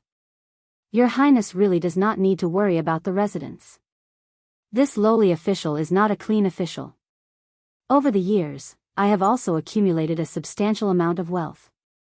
Even if every inch of land in Lingzhou City is expensive, I can still afford to buy a residence that I like. I can take this opportunity to spend all the money that I have embezzled. In the future, if this lowly official dares to extort the people's wealth in Lingzhou, I will have to trouble Your Highness to send people to confiscate the residence. Just treat it as contributing to Lingzhou's tax collection. Su Fengnian said with a smile, I cannot say this to others. I can be honest with you, Song Yan. If other officials are corrupt and take bribes, as long as they are caught by me, even if I don't take off their official status and punish them, I will make them spit out whatever they have taken. However, you, Song Yan, can be lenient. As long as you have contributed to Lingzhou, it is not a big deal to take the money and put it in your personal pocket. I'm not the kind of person who can't tolerate sand in my eyes. I'll leave these words here today. In the future, if Su Beiji dares to use this to threaten you, you can complain to me. This prince will definitely support you. Also, the reason why I bought you a mansion is not to buy your heart. I am not that free and you will not be bought by me so easily. It is just that I have no choice. You should know the reason behind the 2 disasters in Huangnam County, Qing Rongguan and Lian Tang. If you get close to me, the general of Lingzhou, you will have a high position and a good salary, but there will also be many hidden dangers. So, remember to remind Miss Song that you can go out of the city in the future, but it is best not to be too secretive. I am afraid that the Peregrine Eagle Guard in Lingzhou City will not be able to stop some disasters if they are careless. Of course, generally speaking, Lingzhou City is already very clean. I'm just afraid of what might happen because for many things, as long as there's a what if, then everything will be gone. Song Yen clasped his hands and bowed. His tone was solemn and emotional as he said, "Since your highness loves the Song family so much, I will definitely do my best to assist the provincial governor to help your highness solve your problems and bring benefits to the people of Lingzhou." Su Fengnian nodded his head. When Song Yen raised his head, he asked with a smile, "Miss Song went to meet with her friends next door?" Song Yen was in his own territory, Huangnam County, and could still put on some airs in front of his royal highness. At this moment, he did not have any arrogance and replied respectfully, "Your highness is wise." Su Fengnian had a helpless expression as he joked, Song Bi, you have only been in Lingzhou City for a few hours and you are already willing to be my servant. Can't you have a bit of the demeanor of a famous scholar?" Song Yen had a natural expression as he smiled leisurely, "If there is a day when provincial governor is promoted again, when I successfully take over, I will definitely have to bow and bend my knees a little more." Su Fengnian gave a gratified smile, "That's right. This is the Lingzhou Bi that I want." Su Beiji also cupped his fists and said, "In the future, I will have to trouble Song Bi." Song Yen quickly returned the greeting, "Of course." After saying their goodbyes, Su Fengnian and Su Beiji continued to stroll around the residence. Su Fengnian said softly, "Right now, the Lingzhou officials are looking at you, Su Juzi, just like how they looked at me, the Lingzhou general. Maybe you are even more pitiful. After all, I am the legitimate Bailiang, His Royal Highness. On the other hand, you are an untrustworthy northern barbarian. If it was not for this, I would not have helped you find so many people. Persimmon, Juzi, we are in the same boat. Luckily, I can leave immediately. If you find it difficult to move forward in Lingzhou, I won't care about you." Su Beiji suddenly said, "Actually, you can just put Sun Yin in the position of provincial governor of Lingzhou." Su Fengnian shook his head and said, "Let's not talk about first come first serve. Just based on our relationship, there is no reason for him to take your position. If you do not take the position of provincial governor of Lingzhou, it is even more impossible for you to take the position of provincial governor of Bailiang. In the future, how can you become the second provincial governor of Bailiang in the fastest speed? Sun Yin's current future is a win-win situation for both of us." Su Beiji said softly, "Have you heard of a saying?" Su Fengnian nodded doubtfully. Su Beiji sighed and said, "The ancients said that extreme wisdom will be hurt, deep love will not live long. In the end, you have both of them." Su Fengnian casually put his arm around Su Beiji's shoulder and laughed heartily. "The ancients also said that good people do not live long, scourges live for thousands of years. What are you afraid of?" Su Beiji smiled. Su Fengnian was surprised and said, "Ju Zi, this is the first time you have praised me." "No, I have to go to the firecrackers to celebrate." Su Beiji broke free from Su Fengnian's arm and said angrily, "Get lost." His Highness really did run away like a wisp of smoke. After Su Fengnian met Li Gongda on the night of the 4th day of the 1st month, he never went to the study again. He did not allow anyone to enter either. Even Huyen Guanyin, who looked at the impatiens outside the window every day, was not an exception. In front of Su Beiji, Su Fengnian walked out of the study alone. With a serious expression, he pushed open the door.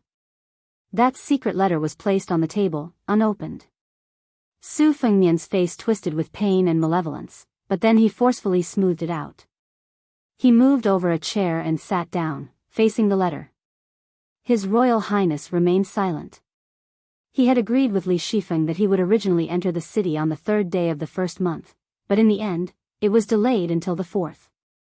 He wanted Li Gongda to see the secret letter personally written by the imperial court's Zhang Julu. He wanted Li Gongda to feel his conscience and choose to stay in Bailiang after a day of hesitation between the imperial court and Bailiang. Later on, Su Fengnian soft-heartedly said 3 secret letters, one each for Su Shao, Chu Lushan, and Huangfu Cheng.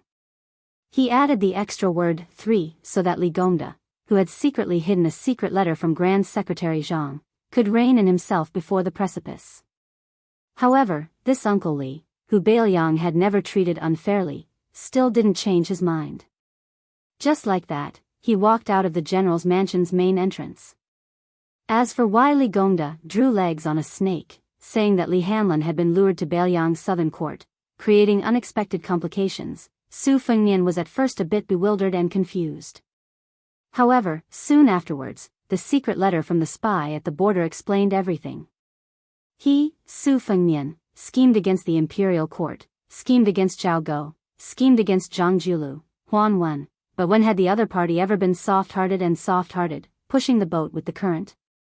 Instead, he caught Bailiang unprepared. Even many of the southern court's great spies from Liang surfaced, one of them even becoming a military officer in charge of 3,000 soldiers in the southern court, all for the sake of successfully bringing Li Hanlin to the capital. If not for Su Yanbing urgently rushing to Yuzhou to support Huangfu Cheng, Su Fengnian might really have picked up a rock and smashed it on his own foot. Su Fengnian stared blankly at the dust-covered secret letter. Was Bailiang so unpopular? Su Fengnian abruptly stood up, his chair instantly breaking into pieces. He said angrily, Li Gongda, are you so greedy? Han Laoshan, who had heard the commotion, was just about to barge into the study, but he immediately stopped when he heard this question. Su Fengnian laughed darkly in a low voice. Who doesn't want to be the emperor? Who doesn't want to be the emperor? Who doesn't want to be a rank 1 official, second only to one person and above tens of thousands of people? If not for you, Su Fengnian, seeking trouble for yourself, even if Li Gongda wanted to rebel against Bailiang, he would have to wait until Su Xiao was dead before the golden thread weaver Li Shifeng dared to make a move. Su Fengnian took a step forward, clutching the secret letter tightly. It was crumpled in his hands. All of a sudden, Su Fengnian's eyes widened, his face filled with disbelief. The seals of the 2 secret letters were different in weight. This one was clearly the so-called true secret letter. Li Gongda should have handed over the secret letter with the light seal. Su Fengnian rushed out of the study, left the corridor, and rushed toward the administrator's residence. He directly jumped over the towering wall between the 2 large residences. He landed lightly in the Li residence's garden. When they saw the 2 figures in the air, the 2 women were scared out of their wits. Su Fengnian calmly asked, where is Uncle Li? Of the 2 women, Li Fuzhen opened her mouth wide and did not come back to her senses. On the other hand, Song Huangmei, who had been practicing martial arts since she was young, had a look of longing and reverence on her face. She swallowed her saliva and said with a smile, Your Highness, Sister Li and I just drank a pot of spring spirit tea with the administrator. He said he was going to the study to read. Su Fengnian smiled and nodded. Then, he left in a flash. After Song Huangmei recovered from her shock, she jumped up and grabbed onto Li Fuzhen's sleeves, saying excitedly, Look, Sister Fuzhen, I told you His Royal Highness is a top expert filled with killing intent. He must have killed many people, but you didn't believe me. Now you believe me, right? With His Highness's mysterious movement technique, one wouldn't be able to use it without being at Master Realm. I think that the rumor that His Royal Highness personally killed the 5th raccoon of the Bing-carrying mountain is true. Before I get chased out of the general's residence, I have to go and learn from His Highness. Even if I have to serve him tea, I am willing to do so. Compared to Song Huangmei's excitement, Li Fuzhen lowered her eyes and was dejected. Chapter 943. Hearing the knock on the door, the administrator, who had been flipping through a book from the previous dynasty, raised his head and gently put down the book. He straightened his clothes and said calmly, Come in. The familiar figure pushed open the door and entered. He said to Li Gongda, The general of Lingzhou greets the administrator. Li Gongda's expression was complicated. This second-level official, who was known for his skill and flattery, rose and said in a low voice, His Royal Highness came at the right time, but he came later than Li Gongda expected. The reason he said this is because the matter of the 2 secret letters was indeed secretly planned by His Highness. Bailiang needs this kind of king of Bailiang, so he said, he came at the right time. He came late because he was dissatisfied with His Highness' soft-heartedness. After Li Gongda handed over a secret letter, he didn't immediately turn hostile and didn't immediately open the letter. He knew that the secret letter was the real one. This means that His Highness has been hesitant these days. Even if he mistakenly believes that Li Gongda has decided to join the court, he still doesn't want to kill him. His Royal Highness like this is more than enough to be the general of Lingzhou or the provincial governor of Lingzhou. If he is merciful, how will he command the 300,000 Bailiang cavalry that are the best in the world? Su Fengnian didn't refute this. Li Gongda smiled and brought out 2 chairs. The 2 of them sat across from each other. The administrator, who was very different from usual, looked at this young face that was becoming more and more angular. He sighed softly and said, "His Highness, you might ask why Li Gongda did this. Since he clearly didn't join the court and wasn't tempted by Zhang Julu, why did he deliberately hide a fake letter? It's very simple. His Highness carefully planned this time and almost passed off the fake as the real one. He wanted to test Li Gongda, the head of the civil officials in Bailiang. Li Gongda also wanted to know whether it was wise for him to stay in Bailiang. Your Highness." At this point, Li Gongda stopped talking. Unlike the previous time in the study, this time, tears flowed from the bottom of his heart. Li Gongda did not wipe them away and slowly said, "Your Highness has come late, which means that Your Highness is not an ambitious and ruthless person who would kill anyone for your own achievements." Li Gongda felt regret in his heart, but he was even more grateful. I had entrusted Hanlon to such a king of Bailiang. Even if he really died on the battlefield one day, Li Gongda would grit his teeth and not have half a word of complaint. Li Gongda had been an official for 30 years, but he had never seen anyone who was truly heartless. In the end, they did not suffer from evil retribution. Even if they were honored before their death, it would be a disaster for their descendants. If the upper beam was not straight, the lower beam would be crooked. His Highness's methods were sinister, but he did not lose his kindness and mellow heart. He was exactly the same as the general. This was the new King Liang that Li Gongda truly wanted. To be honest, Your Highness might not believe it. It was not that Li Gongda was cunning and saw through Your Highness's plan at a glance. It was because Li Gongda believed that the general's son would not treat the Li family unfairly and would not let Hanlon down. That was why he never thought of going to the court to be some bullshit first-rank official. If I went to the capital, Hanlon would break off all relations with me and my son, and would not recognize me as a father for the rest of my life. His schemes were all for the good of his descendants. His son was gone, and Li Gongda was already in his 50s. He had become a powerful official in the court. He would be in his coffin in a few years. What was the use of a posthumous title? Besides, how could being an official in the unfamiliar capital compare to being the administrator of Bailiang?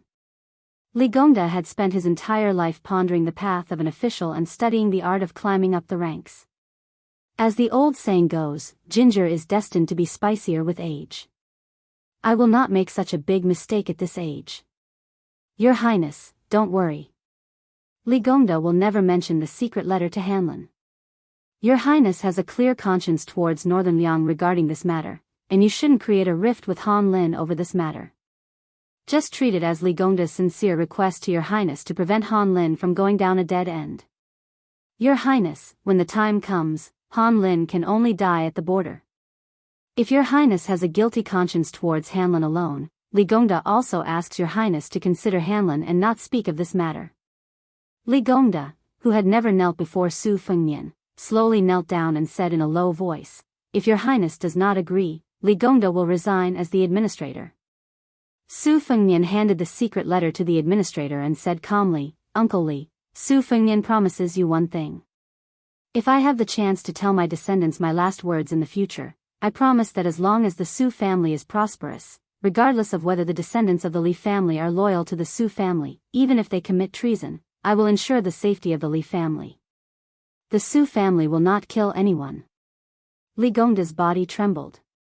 He lowered his head and said with a choked voice, "This old official thanks Your Highness for your kindness." At the door, Li Fuzhen saw the scene of his father kneeling and screamed, "Su Fengnian! What are you doing?" Li Gongda, who was being helped up by His Royal Highness, shouted, Jen, don't be rude. Su Fengnian smiled. Uncle Li, I want to apologize to you. From today onwards, Su Beiji will be the provincial governor of Lingzhou. Li Gongda wiped his face and chuckled. This is not a big deal. It's not worth your highness to tell me personally. Also, Hanlin has safely returned to Yuzhou. Su Fengnian said this in a low voice and left, brushing past Li Fuzhen. Li Gongda, who was overjoyed, carefully hid the secret letter and stared at his daughter. You don't know the severity of the matter. Li Fuzhen said angrily, Father, you are the administrator of Beiliang. You kneeled to Uncle Su and flattered him. When did I say anything? But Su Fengnian is just a general of Lingzhou. He is not even the hereditary king of Beiliang and he wants you to kneel. What right does he have? He calls you Uncle Li and it sounds nice, but when has he ever treated you as an elder? Li Gongda narrowed his eyes and stared at his daughter. He smiled. What right does he have? Just because His Royal Highness is stirring up trouble in Lingzhou. He has already made me, the administrator, unable to make ends meet and flustered. Just because he dared to take down Zhong Hongwu and the Beiliang army and not pick on a soft persimmon to become a laughing stock. Just because he has lived until today. Li Gongda saw that his daughter's face was covered in tears and his heart ached. He lowered his voice and walked in front of her to help her wipe her tears. Li Fuzhen turned her head to avoid him. The administrator sighed. How could I not know? He never treated me as an elder in the past. Besides, I also never treated him as His Royal Highness. However, it will be different in the future. Don't be angry with your father. The stupidest thing a woman can do in the world is to be angry. Li Gongda seemed to feel that his words were too harsh and laughed softly. Today is a double blessing for the Li family. It is even happier than when I became the administrator. Want to have a drink with me? Li Fuzhen was silent. The old fox Li Gongda said casually, I recently found out about the details of His Highness going to Beimang. Sigh, it is a pity that child Hanlin is not here. I have no one to talk to. Why don't you listen to me? Otherwise, it would be boring for me to drink alone. Li Fuzhen made a sound of acknowledgement. Sir Zhou returned home. When he got off the carriage, his face was still glowing. Zhou Jianchu's son, whose white-hoofed shadow had been slapped to death by His Royal Highness, Zhou Kongwen, was afraid that something bad had happened to his father in the general's manor. He waited at the door for an hour. When he saw his father's happy face, his heart that was in his throat finally relaxed. He was about to ask when Zhou Jianshu smiled and said, Let's go back to the manor and talk. After the father and son sat down, they waved their hands to disperse a few beautiful servants who were good at serving them. Zhou Jianshu tugged at the collar of his official robe. Zhou Kongwen hurriedly asked, Father, what did that person say after entering the manor? Will our Zhou family be hated? Chapter 944. Zhou Jianshu frowned, but since it was just the two of them talking in secret, he was too lazy to argue with his son about how His Royal Highness was addressed. He said slowly, Why are you so impatient? What did I tell you in the past? Only by smiling and talking calmly can you achieve big things and become an official. I won't keep you in suspense. The Lingzhou General's manor has no intention of pursuing the matter of Wenquan Street. His Highness has a big plan and doesn't have the time to fight with these soldiers who don't know what's good for them.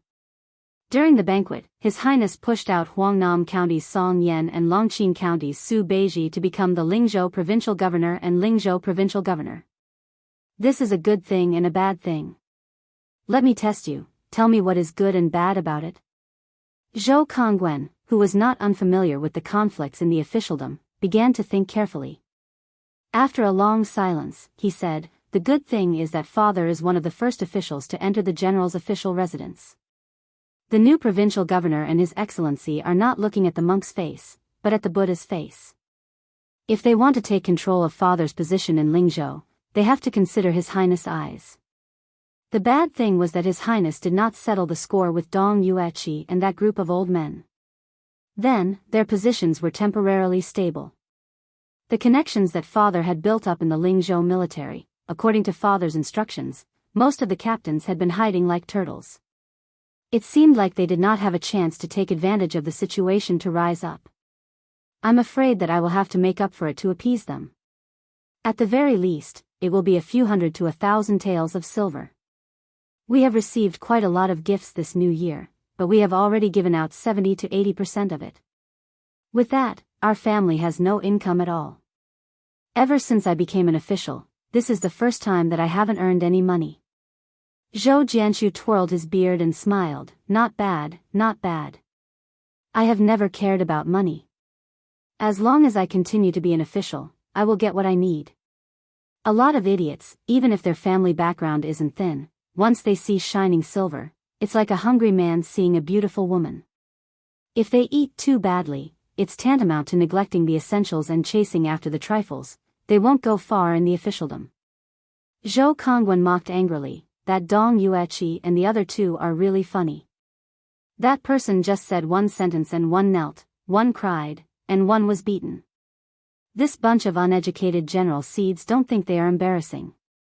However, at least they know how to act according to the wind, but they are too stiff.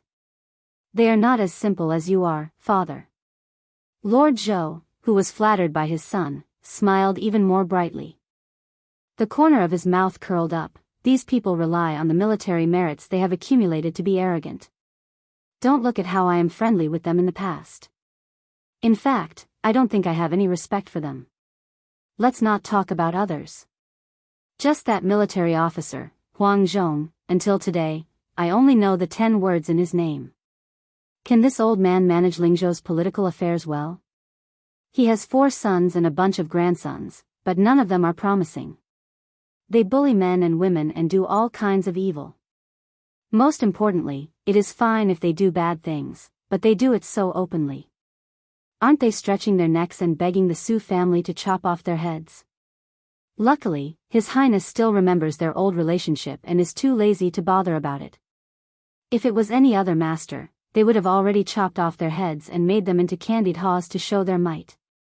Zhou Kongwen sneered, this Lingzhou general is too soft-hearted. If it was me, I would have already killed the chicken to warn the monkey in Lingzhou. I would have killed a few hundred people from his family. Anyway, they are all people who deserve to die. When that time comes, the entire city will be frightened and no one will be convinced. I can also make a good name for myself among the ignorant people. Zhou Jianshu laughed heartily before retracting his smile. He said solemnly, during this period of time, don't show your face outside the manor. His Highness is about to leave Lingzhou. When you meet up with those family members, remember, you are only allowed to say good things about His Highness. If anyone refutes you, you will fall out with them on the spot. Zhou Kongwen hesitated for a moment, then said with a smile, I'll listen to you, father. Those generals who call me brothers might still be useful in the past, but in the future, they won't be worth much. Sooner or later, I'll fall out with them. Zhou Jianshu's face was filled with gratification. Dong Manor. Dong Yueqi, who had lost all face on Wenquan Street, closed the door and refused to see any guests. Dong Zhen watched as her father, who could talk and laugh in front of General Zhong, became depressed. He put on his clothes and no longer exposed his chest and back. However, he continued to stare blankly at the Yueqi military officer's armor. Dong Zhen tried to persuade her father to eat a few times, but he did not listen. She could only heat up the food again and again. Dong Zhen, who was originally a little stubborn and did not want to admit her mistakes, cried as she knelt at her father's feet. Dong Hongqiu sighed heavily and reached out his right hand that was covered in calluses and scars. Back then, even when he slept, he had to hug the Bailiang blade with both hands to sleep peacefully. Dong Hongqiu rubbed his daughter's head and said softly, do you think that 600 old soldiers sent His Royal Highness out of Bailiang and into the capital because I was blind? I just did not want to admit it. Do you think that I would not believe the rumors that His Royal Highness went to Beimeng alone? I just did not want to believe it. Not only Lingzhou, but the entire Bailiang is the same with all the old generals and officials like me. However, when I knelt today, I was still not kneeling to the young prince. I was kneeling to the general and to the Bailiang soldiers who died in battle.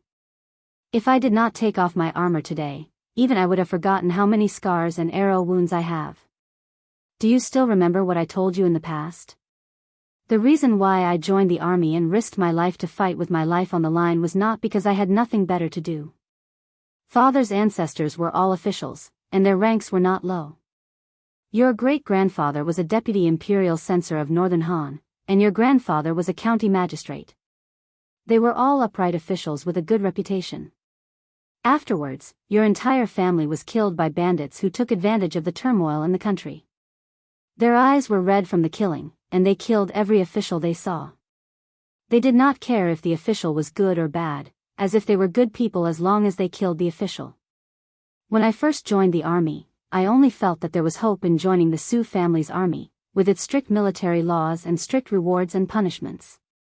By killing more bandits who willfully slaughtered the innocent, not only would I be able to take revenge, I might even be able to restore the Dong family's name to the annals of history. Perhaps there are some things that I have never told you. In the past, I felt that there was no need. As a girl, even the general said that children should be raised in poverty, and daughters should be raised in wealth. Since you have an official as a father, you should be born to enjoy a life of prosperity. Father will not nag at you about those things. Only after today's unforeseen event did I realize that I was wrong. When I was young, the family rules were still in place. When I was young, I knew to look down on those children of influential families who used their power to bully others. Why is it that, in the blink of an eye, my own daughter has become someone that I dislike? Do you remember Mengya, who grew up in our family? She is your Uncle Meng's orphan. Originally, they were betrothed when we were little. However, you were unwilling no matter what, disliking that he did not have a scholarly rank or a family background. Even if I had to betray you, I would accept it for you. Back then, if it wasn't for your Uncle Meng blocking the stab in the back for me at the Western Shu Chunshan Pass, it would have been you living under someone else's roof for 20 years. I'm not saying this to persuade you to marry Mengya.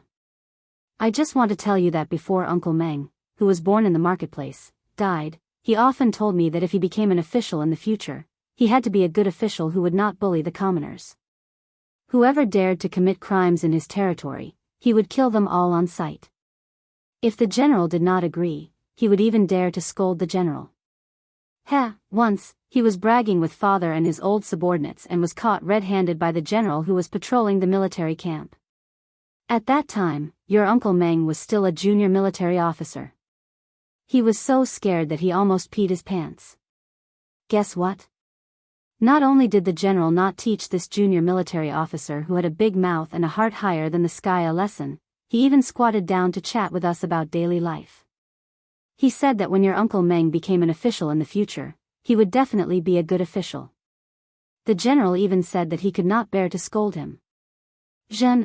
Tell me, how did your father become someone who would definitely be the first bastard he would kill as long as your Uncle Meng was alive? Dong Zhen, who was used to being arrogant and unruly in Lingzhou, could only cry. It was as if the sky had collapsed as she sobbed uncontrollably. Dong Hongqiu walked in front of the old and mottled armor. His gaze was desolate as he said in a low voice, "Zhen, don't cry.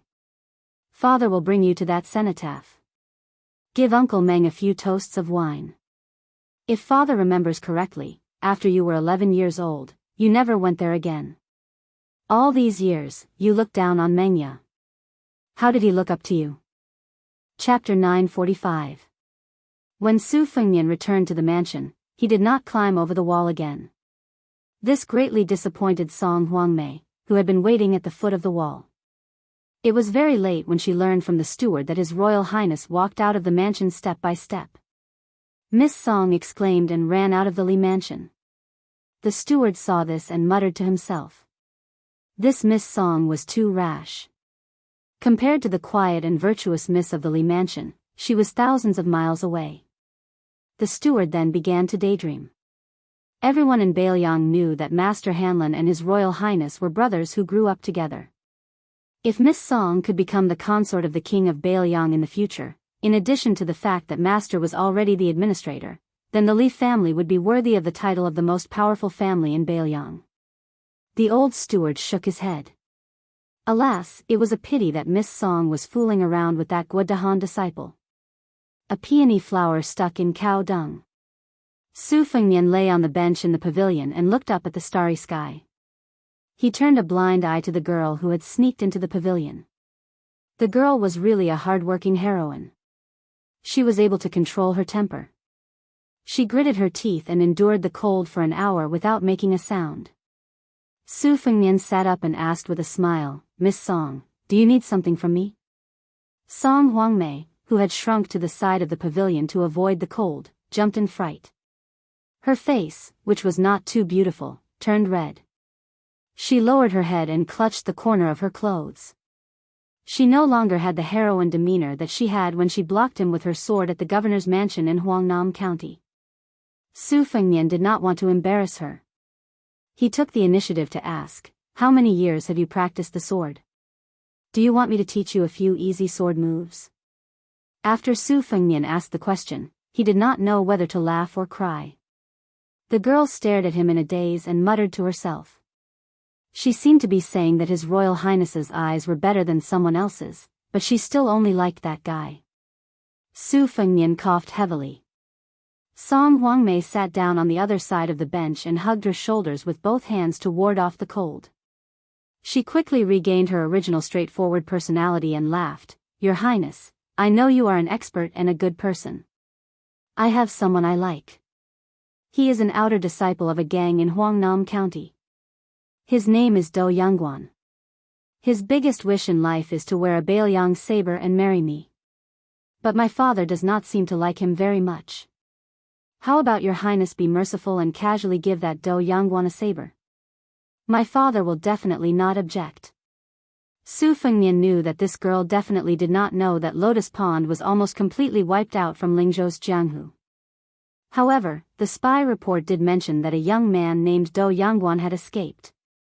He was the lover of Song Yan's daughter, Song Huangmei.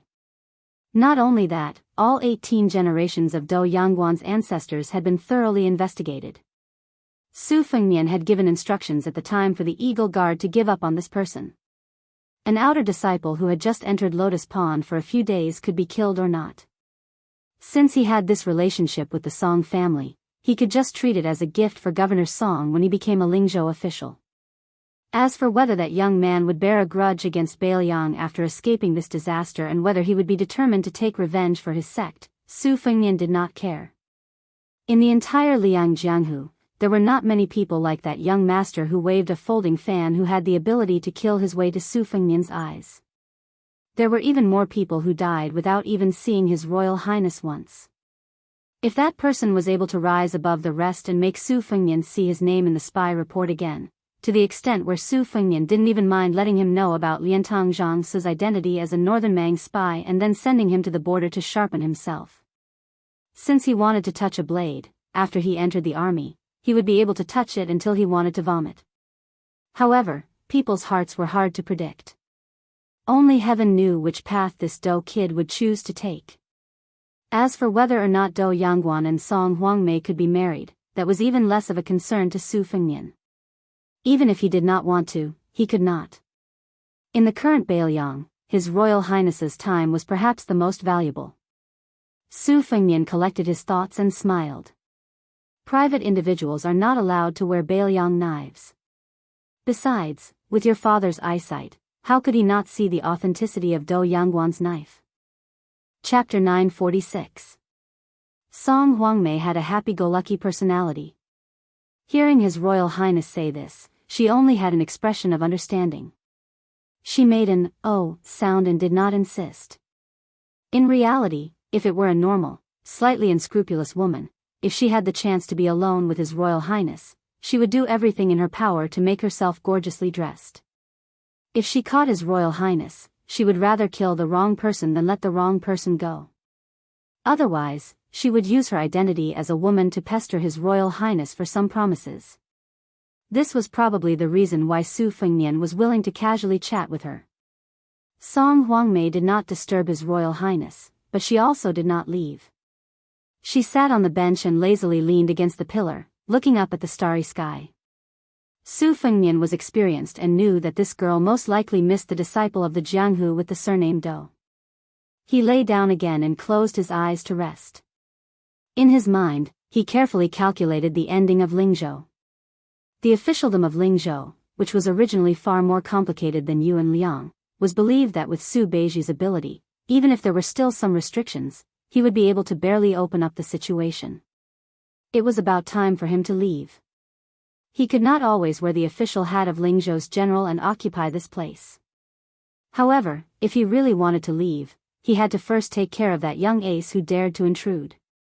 Su Fengnian, who had closed his ears, sensed that after Song Huangmei stood up, she tiptoed away. He smiled gently and waited for her to walk far away. He snapped his fingers and said to the deaf soldier who had quietly appeared, "Tell Lingzhou's Yu son to do something and polish Do Yangguan. If this person is too unyielding, remove some of his edges and corners. If his will is already depressed, let him meet a noble person. Don't let him lose his spirit early." The deaf soldier was about to leave when he suddenly heard His Royal Highness ask with a smile, "How about I go and meet that peach blossom fan myself?" In the chaotic times of the spring and autumn period, many people fled far away to avoid disaster. In order to settle down, they did not hesitate to change their names. As a result, when the court set up a list of the names of the people under heaven, they knew that there were many new names that were unclear. However, there were not many people like His Royal Highness who did not even have a name. This man, who seemed to have no past and no future, as always, did not say a single word. Su Fengnian waved his hand, and the deaf soldier disappeared in a flash. Su Fengnian, who still did not feel sleepy, strolled along the small path, counting the lanterns along the way. He guessed that after Li Shifeng stepped down, the court would agree to let Wang Lifting take over the position of Golden Thread Weaving Bureau. Because once this opening was opened, the Duke of Huainan, Zhao Ying, King of Jing'an, Zhao Sun, and the powerful King of Yanqi and the arrogant King of Guangling would probably be willing to borrow the east wind of Beiliang to pull out this thorn in the flesh. Thinking of this, Su Fengnian smiled and said, "What thorn in the flesh? It's more like a thorn in the flesh." Walking to the north side of the official residence near the lake, he was surprised to find that Song Yan, who had just become the king of Lingzhou, was sitting on a rock by the lake. It was a large object that had been moved from the lake of the spring deity to the Beiliang road. The cultured and famous people in Liang favored the huge rocks that were pulled out from the lake of the spring deity. Furthermore, even the most ordinary of rocks weighed a few thousand pounds. To be moved hundreds or thousands of li, even if it was not expensive, it would still be expensive. Song Yan's attitude was relaxed. One leg was straight, the other bent, and he drank mouthful after mouthful of Jian Nan Chun, which was said to be able to burn through the intestines and lungs. When Su Fengnian walked to the huge rock, Sir Song finally came back to his senses. When he wanted to stand up and greet him, His Royal Highness had already sat down cross-legged. It was not appropriate for him to stand up. Song Yan roughly understood the temperament of the Lingzhou general beside him. He did not bother to make a scene. He shook the yellow clay wine jar and only smiled and said, "Your Highness, it's bottomed out." Su Fengnian smiled and said, "What bottomed out?" "There are clearly 2 mouthfuls of wine left.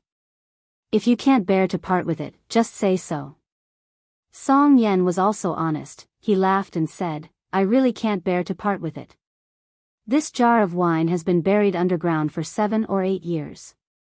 At that time, 3 jars were placed underground. After Lord Li became the administrator, he drank 1 jar. This time, when he came to Lingzhou, he knew that he was going to be promoted and get rich. Plus, he had to leave Huangnan County, so he wanted to bring the remaining 2 jars here and give one to your Highness despite the pain. Unexpectedly, when I went to the backyard to take a look, there was only the jar in my hand left. After thinking about it, I knew that my daughter, who sided with an outsider, stole it and gave it to someone else. This made me so worried that I had a few more strands of white hair. Your Highness, please don't blame me." Su Fengnian joked, "The reason has been taken by Sir Song. What else can I say?" Song Yan sighed with emotion, "Your Highness hasn't had it easy these past few years." Su Fengnian was silent for a moment. He waited for Song Biejia to raise his head and drink a big mouthful of wine before he laughed softly. "You might not believe it, but I went to Beimang to meet the king of the northern courtyard, Zhao Huainan. I also went to the capital to meet the emperor. There were many twists and turns in between these two trips. However, the one time I felt the most wronged was the first time I left home in a sorry state. In Hezhou, I met a son of a rich family who was carrying a Bailiang saber that he had bought privately. That fellow knocked a big bump on my head. If I was in Bailiang back then, this kind of trash would have been bitten to death by dogs. It was also at that time that I realized that there was a world of difference between having Su Xiao as a father and not having a father like him by my side. Later on, I also suffered some losses. However, it was probably because I was used to being treated like a rat on the street, so it was no longer difficult for me to get over it. At that time, I found some fugitives to be my training dummies. The horse bandit leader slashed my body with his saber. The pain was so excruciating that I almost rolled on the ground. At that time, I did not have the courage to lower my head to look at the wound. When I uncovered the scar, I told myself not to practice the saber anymore. Fortunately, I clenched my teeth and persevered. Since then, I have never been able to forget it. Even though my life has been hanging by a thread many times over the past few years, which was indeed a torment of hovering between life and death, I still feel that it is not as memorable as that stab. Song Yen was startled. He raised his hand and lifted the wine jar. He sighed and said, "This lowly official has never been afraid of the intrigues of the officialdom." However, if someone put a saber on his neck and really had to watch himself bleed, he would most likely not care about the integrity of a scholar. The phrase, "without the strength to truss a chicken," refers to scholars like Song Yen. Su Fengnian joked, "No man can be without the strength to truss a chicken. Some brothel girls are even better at trussing chickens." Song Yen spat out a mouthful of wine. He lowered his head and looked at his crotch. He laughed until tears came out. He did not care about wasting the last bottle of Jian Nenchunyan. After laughing, Song Yen turned his head to look at His Royal Highness. "Life is not as you wish. It is a bitter thing." Su Fengnian looked at the lake and smiled indifferently. "In the end, I can still talk with people. It is a fortunate thing." Song Yen was silent. Su Fengnian said, "Song Yen, go and bury 3 more jars of wine. In 7 or 8 years, if both of us are alive, you will give me a jar. I will also give you a border official who is not inferior to the administrator." Chapter 947. His Royal Highness, who had just stabilized his position as Lingzhou's general, left. The entire city was in an uproar. This made the provincial officials whose ranks were lower than Zhou Fulu's stand outside the general's residence and look at each other. They were extremely vexed. These officials really had a stomach full of bitterness of not being able to find a temple to worship Bodhisattva. Fortunately, there was still a Lingzhou provincial governor and a guest temporarily living in the general's residence. It was a pity that the new provincial governor, Su Beiji, had put on airs in broad daylight and refused to see any guests. Only a few scattered officials who had waited bitterly until dusk refused to give up. They were told by the residence's head steward, Sun Fulu, that they could enter the residence for a chat. This made these people excited like they had been injected with chicken blood. They all felt that the ancient saying, "Where there is sincerity, metal and stone will open," was true. However, there was only one congratulatory gift in their hands. Once the master of the general's residence left, even though the provincial governor's rank was a full rank lower, he was a local snake.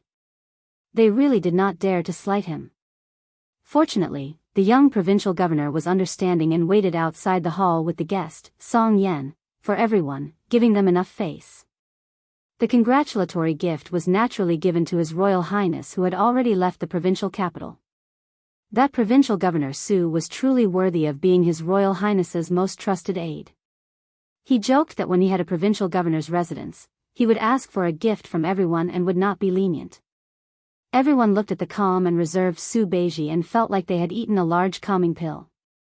As long as this person did not use His Royal Highness' power to start a massacre in Lingzhou and followed the rules to become an official, then everything would be fine. Right now, no one dared to cause trouble. Since everyone had accepted their fate and submitted to His Royal Highness, then they had a way out. They did not need to worry about being the first to be cut. They could go help the new master of Lingzhou pass firewood and make the flames burn a little higher. They saw that Provincial Governor Su and Song Biejia did not seem to be united on the surface but divided at heart. They spoke many times and seemed to have a tacit understanding. This made everyone feel fear. Even though they did not know what Administrator Li Gongda's plans were, as long as these two worked together for a period of time, even if they were newlyweds, they would still be separated. However, if Sir Li wanted to stir up trouble at this juncture, the general's residents would at least be able to put up a fight at the very least. They would not be completely helpless. As for the situation in Lingzhou, that was a matter for the future. The group of 5th, 6th, and 7th rank officials would just deal with it as they saw it. After sending off this group of guests, Song Yan raised his head to look at the sky. He smiled and said, "Provincial Governor, looking at the situation, it is going to snow again. Let's drink a little wine and wait for the snow together." Su Beiji shook his head and said with a smile, "I just handed over the matters in Lingzhou to the neighboring side. It is a mess and there is not enough manpower in the residence. I am someone who cannot sit still, so I will not drink wine and admire the snow with Sir Song. If there is really a day when we are free, we will make up for it together. At that time, Sir Song will not be able to escape even if you want to." Song Yan smiled and nodded. Looking at Provincial Governor Su Beiji's lonely back, he thought to himself, is Su Beiji going to be like Zhao Yuling in the Liang Temple, a lonely official who is favored by both civil and military officials? Su Fengnian left the capital of Lingzhou and had already arrived in Green Snake County. He did not travel in secret this time. Instead, he brought along 600 Lingzhou elites. The number of captains with real power in Lingzhou could be counted on one hand. For example, the Yu cavalry captain Dong Hongxiu was Zhong Hongwu's trusted aide, so it was not easy for him to move around. However, in such a large granary of Bailiang, it was impossible for Zhong Hongwu to cover the sky with one hand. The wooden man beside Su Fengnian was named Huang Xiaokuai. After his father died, he made an exception and inherited the position of captains with real power. It was a rare title, Pearl Captain. It originated from the war during the spring and autumn period. After Huang Xiaokuai's father broke through the city, he strung up thousands of heads with ropes and hung them all over the city walls like bloody pearl curtains. This was to welcome the enemy's reinforcements and to show the enemy that he was willing to fight to the death. Later on, he even performed meritorious service in defending the city. He was promised by Su Shao that no matter what rank he was, as long as he was an officer under the Su family's iron cavalry, his descendants would be able to inherit his meritorious service. As expected, Huang Xiaokuai successfully took over the position of Pearl Captain 2 years ago. However, he was always pushed aside and isolated in Lingzhou. He was the weakest of the captains with real power. After Su Fengnian chatted with Huang Xiaokuai for a while, he knew that there was a reason why Huang Xiaokuai was not popular in Lingzhou. Huang Xiaokuai was too stubborn and did not know how to adapt. Even when he saw him, a person who had resigned from the position of Lingzhou general and was still a member of His Royal Highness, Huang Xiaokuai was still the same. Compared to Wang Ji, who was also a descendant of meritorious service, the difference was like heaven and earth. However, Huang Xiaokuai did not know how to curry favor and only knew how to manage the army. This made Su Fengnian admire him from the bottom of his heart. In Lingzhou, he had seen many slippery and two-faced officials. When he saw Huang Xiaokuai, it was as if he had tasted table after table of greasy delicacies and suddenly brought a bowl of refreshing white porridge. The 600 cavalrymen galloped east on the relay road. During this time, there were constantly spies and scouts reporting back with military intelligence. Even Huang Xiaokuai, who was a rigid military officer who did not know how to climb up the ranks of the bureaucracy, was surprised. It turned out that not only were the 600 cavalrymen under his command rushing to the border between Green Snake County and Eastern Wind County to await orders, there were also a few troops from other counties who had heard the news. It seemed like they were going to spread a net to surround the master and servant pair. Using several thousand troops to deal with 2 people, wasn't His Highness a little too much? However, Huang Xiaokuai did not dare to comment on this. He originally thought that it would be difficult for His Highness to do anything alone in Lingzhou. Who would have thought that with one palm, the entire bureaucracy of Lingzhou was lying on the ground, not daring to even breathe loudly. Huang Shaokuai, who had never had much talent in the bureaucracy, admired him even more. Behind Su Fengnian was the Lingzhou Deputy General Han Laozhan. In the cavalry, there was a carriage. Huyan Guanyin had already been sent to the prince's mansion on Mount Qingliang. Only Pei Nanwei, who was still wandering around, was left. From time to time, she would lift up the curtain and look at the person galloping forward. Pei Nanwei's eyes were gloomy. If this was 3 years ago, when the crown prince of Bailiang made such a big fuss in Lingzhou, in the eyes of the old foxes in the bureaucracy, it was like a child playing house. It was a childish act that would invite ridicule. But now, not many people dared to have such an arrogant attitude. Most of them secretly felt that this future king of Bailiang, even if he could not compare to Minister Qin, who would probably leave the capital in the future to become a vassal of Western Shu, the difference was not too far off. Chapter 948. Su Fengnian stopped his horse at the intersection between the north and south of the post road. Soon, an extremely majestic green horse appeared. This rider clearly came alone, but it still gave people the illusion that the horse's hooves were like thunder. In Huang Shaokuai's field of vision, Su Fengnian gently squeezed the horse's belly and slowly moved forward. Huang Shaokuai was speechless. The burly man with a spear in one hand did not wear an official's uniform or armor. It could be seen that His Royal Highness had an illustrious status. He also did not dismount from his horse. Huang Shaokuai was impressed by the bearing of a martial arts grandmaster and a general on the battlefield. Su Fengnian calmly said, "Uncle Su, you've worked hard." Su Yanbing, who went to the border of Yuzhou to kill his way back and forth, smiled gently. Beimang's Hong Jingyan endured and did not make a move. Otherwise, it would have been delayed for a few more days. Su Fengnian turned his horse around and rode side by side with this great grandmaster of Bailiang who was capable of conquering the Jianghu after the old god of swords Li Chungang. He could not help but ask curiously, "Uncle Su, if you really want to fight with the world's top 10 Hong Jingyan, what are your chances of winning?" Su Yanbing hesitated for a moment, then said indifferently, "Within 5 years, he'll die while I live. After all, I still have the advantage of a realm. It's hard to say what will happen in the future." That person is known as Beimang's little Tuoba along with the southern dynasty's Dongzhua. He has extraordinary talent. When he approaches the realm of earth immortals, we can only perish together. Su Fengnian nodded. Dongzhua's little Tuoba was referring to this fatty's military talent. After the death of the fifth raccoon, Hong Jingyan had seized the opportunity to take over the Ruren cavalry.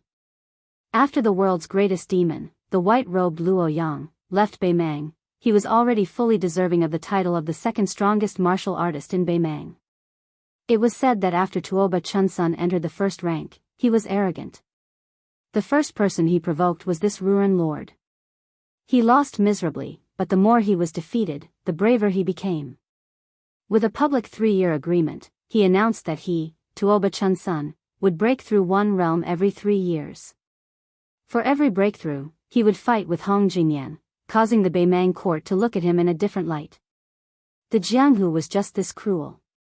Anyone could be reduced to a stepping stone for the next legendary figure. Other than the old monster Wang Xianji, who could compete with Lu Zhu 500 years ago, there was no one who was truly invincible. The beauty of the Jianghu was precisely this kind of cruelty and ruthlessness. It was just that if one wanted to become famous in one fell swoop, practicing the sword was comparatively more difficult. Putting aside the fact that Dong Tai was too immortal and there was no news of him, there were still many grandmasters of the way of the sword who overlooked the world's forest of swords. They were slightly better at practicing the blade. Only Gu Jiantang was a threshold that could not be bypassed.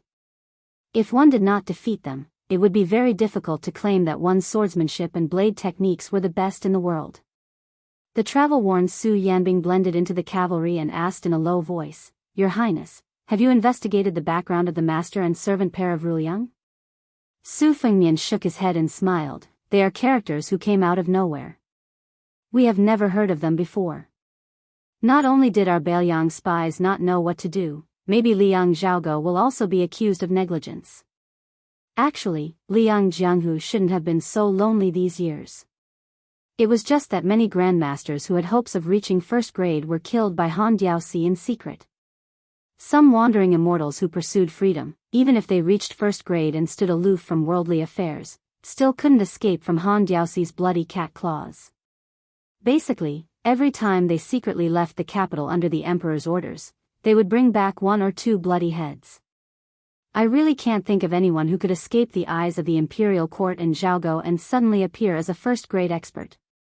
Not to mention those second-grade sects in the Jianghu, even Dragon Tiger Mountain, Wu Family, and Sword Tomb aren't all first-grade experts. It is already hard to reach second-grade grandmaster, not to mention rare first-grade experts. Those who follow the rules won't be able to become top figures. Those who don't follow the rules have all died under Han Diaoxi's hands.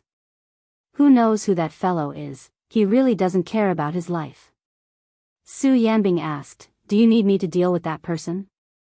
Su Fengnian still shook his head. There is no rush. If the Lingzhou Iron Cavalry are all embroidered pillows that can't withstand a single blow, then I'll let Uncle Su clean up the mess. Su Yanbing frowned. Since he is a first-grade expert, even if he is at the lowest Vajra realm, then even if he can't kill 700 to 800 cavalry in one breath, it won't be hard for him to escape. Unless that person lands on a vast plain where it is easy for cavalry to charge and is surrounded by many cavalry troops, and we don't give him a chance to rest, otherwise, it will be hard for him to escape. Back then when the Shishu Sword Emperor guarded the country gates, he had no choice but to die. That was why he was crushed to death by our Bailiang cavalry. If this person is at the Xian Finger realm, with 1 or 2 types of celestial phenomenon comprehension that Qi cultivators are proficient in, it will undoubtedly be harder to capture him. When the Bailiang army stepped into the Jianghu and dealt with the sects of the Jianghu, those who died were the Jianghu people who were unwilling to give up their roots and leave their homes. In order to deal with the fish that escaped the net, they could only use the Jianghu people to capture and kill them. In the words of the general, it was killing the Jianghu people with the Jianghu people. Your Highness mobilizing the troops like this, is it because you want to train the troops in Lingzhou? Su Fengnian nodded and said, since it's a game of cat and mouse, it doesn't matter if the mouse is too fat and the cat is too weak. In any case, there are many kittens that are being forced to work hard, and there are also many falcons that are hovering above our heads. There will always be a time when the mouse will slack off. This young master wants to close the door and slowly exhaust it to death.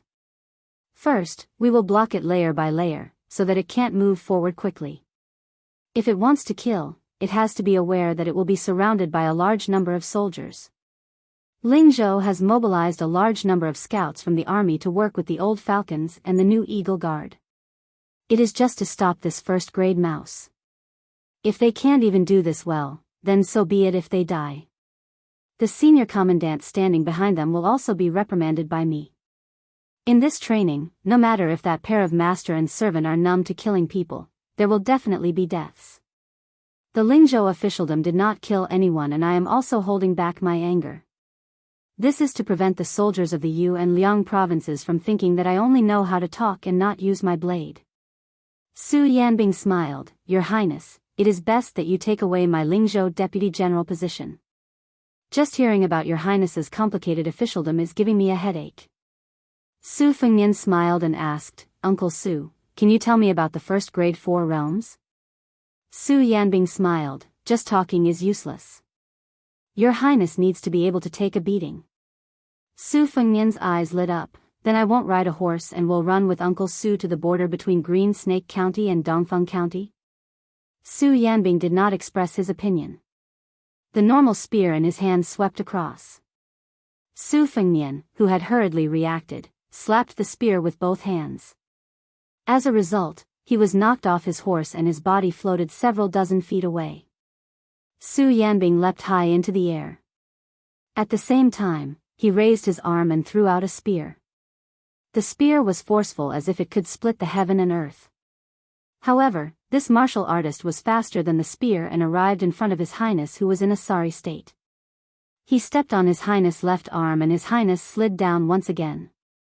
Coincidentally, the tip of the spear was pointed at him. The Bailiang blade at his waist came out of its scabbard and blocked the might of the spear.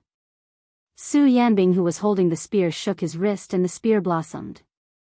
Su Fengnian was so miserable that he could only retreat again and again. It could be said that he was surrounded by danger. Huang Xiaokuai was so frightened that his face turned pale. He thought that this fellow was an assassin. Just as he was about to mobilize the troops to save His Royal Highness, Han Laozhan, who was sitting steadily on the horse, said calmly, "It's fine. Give the order to continue forward."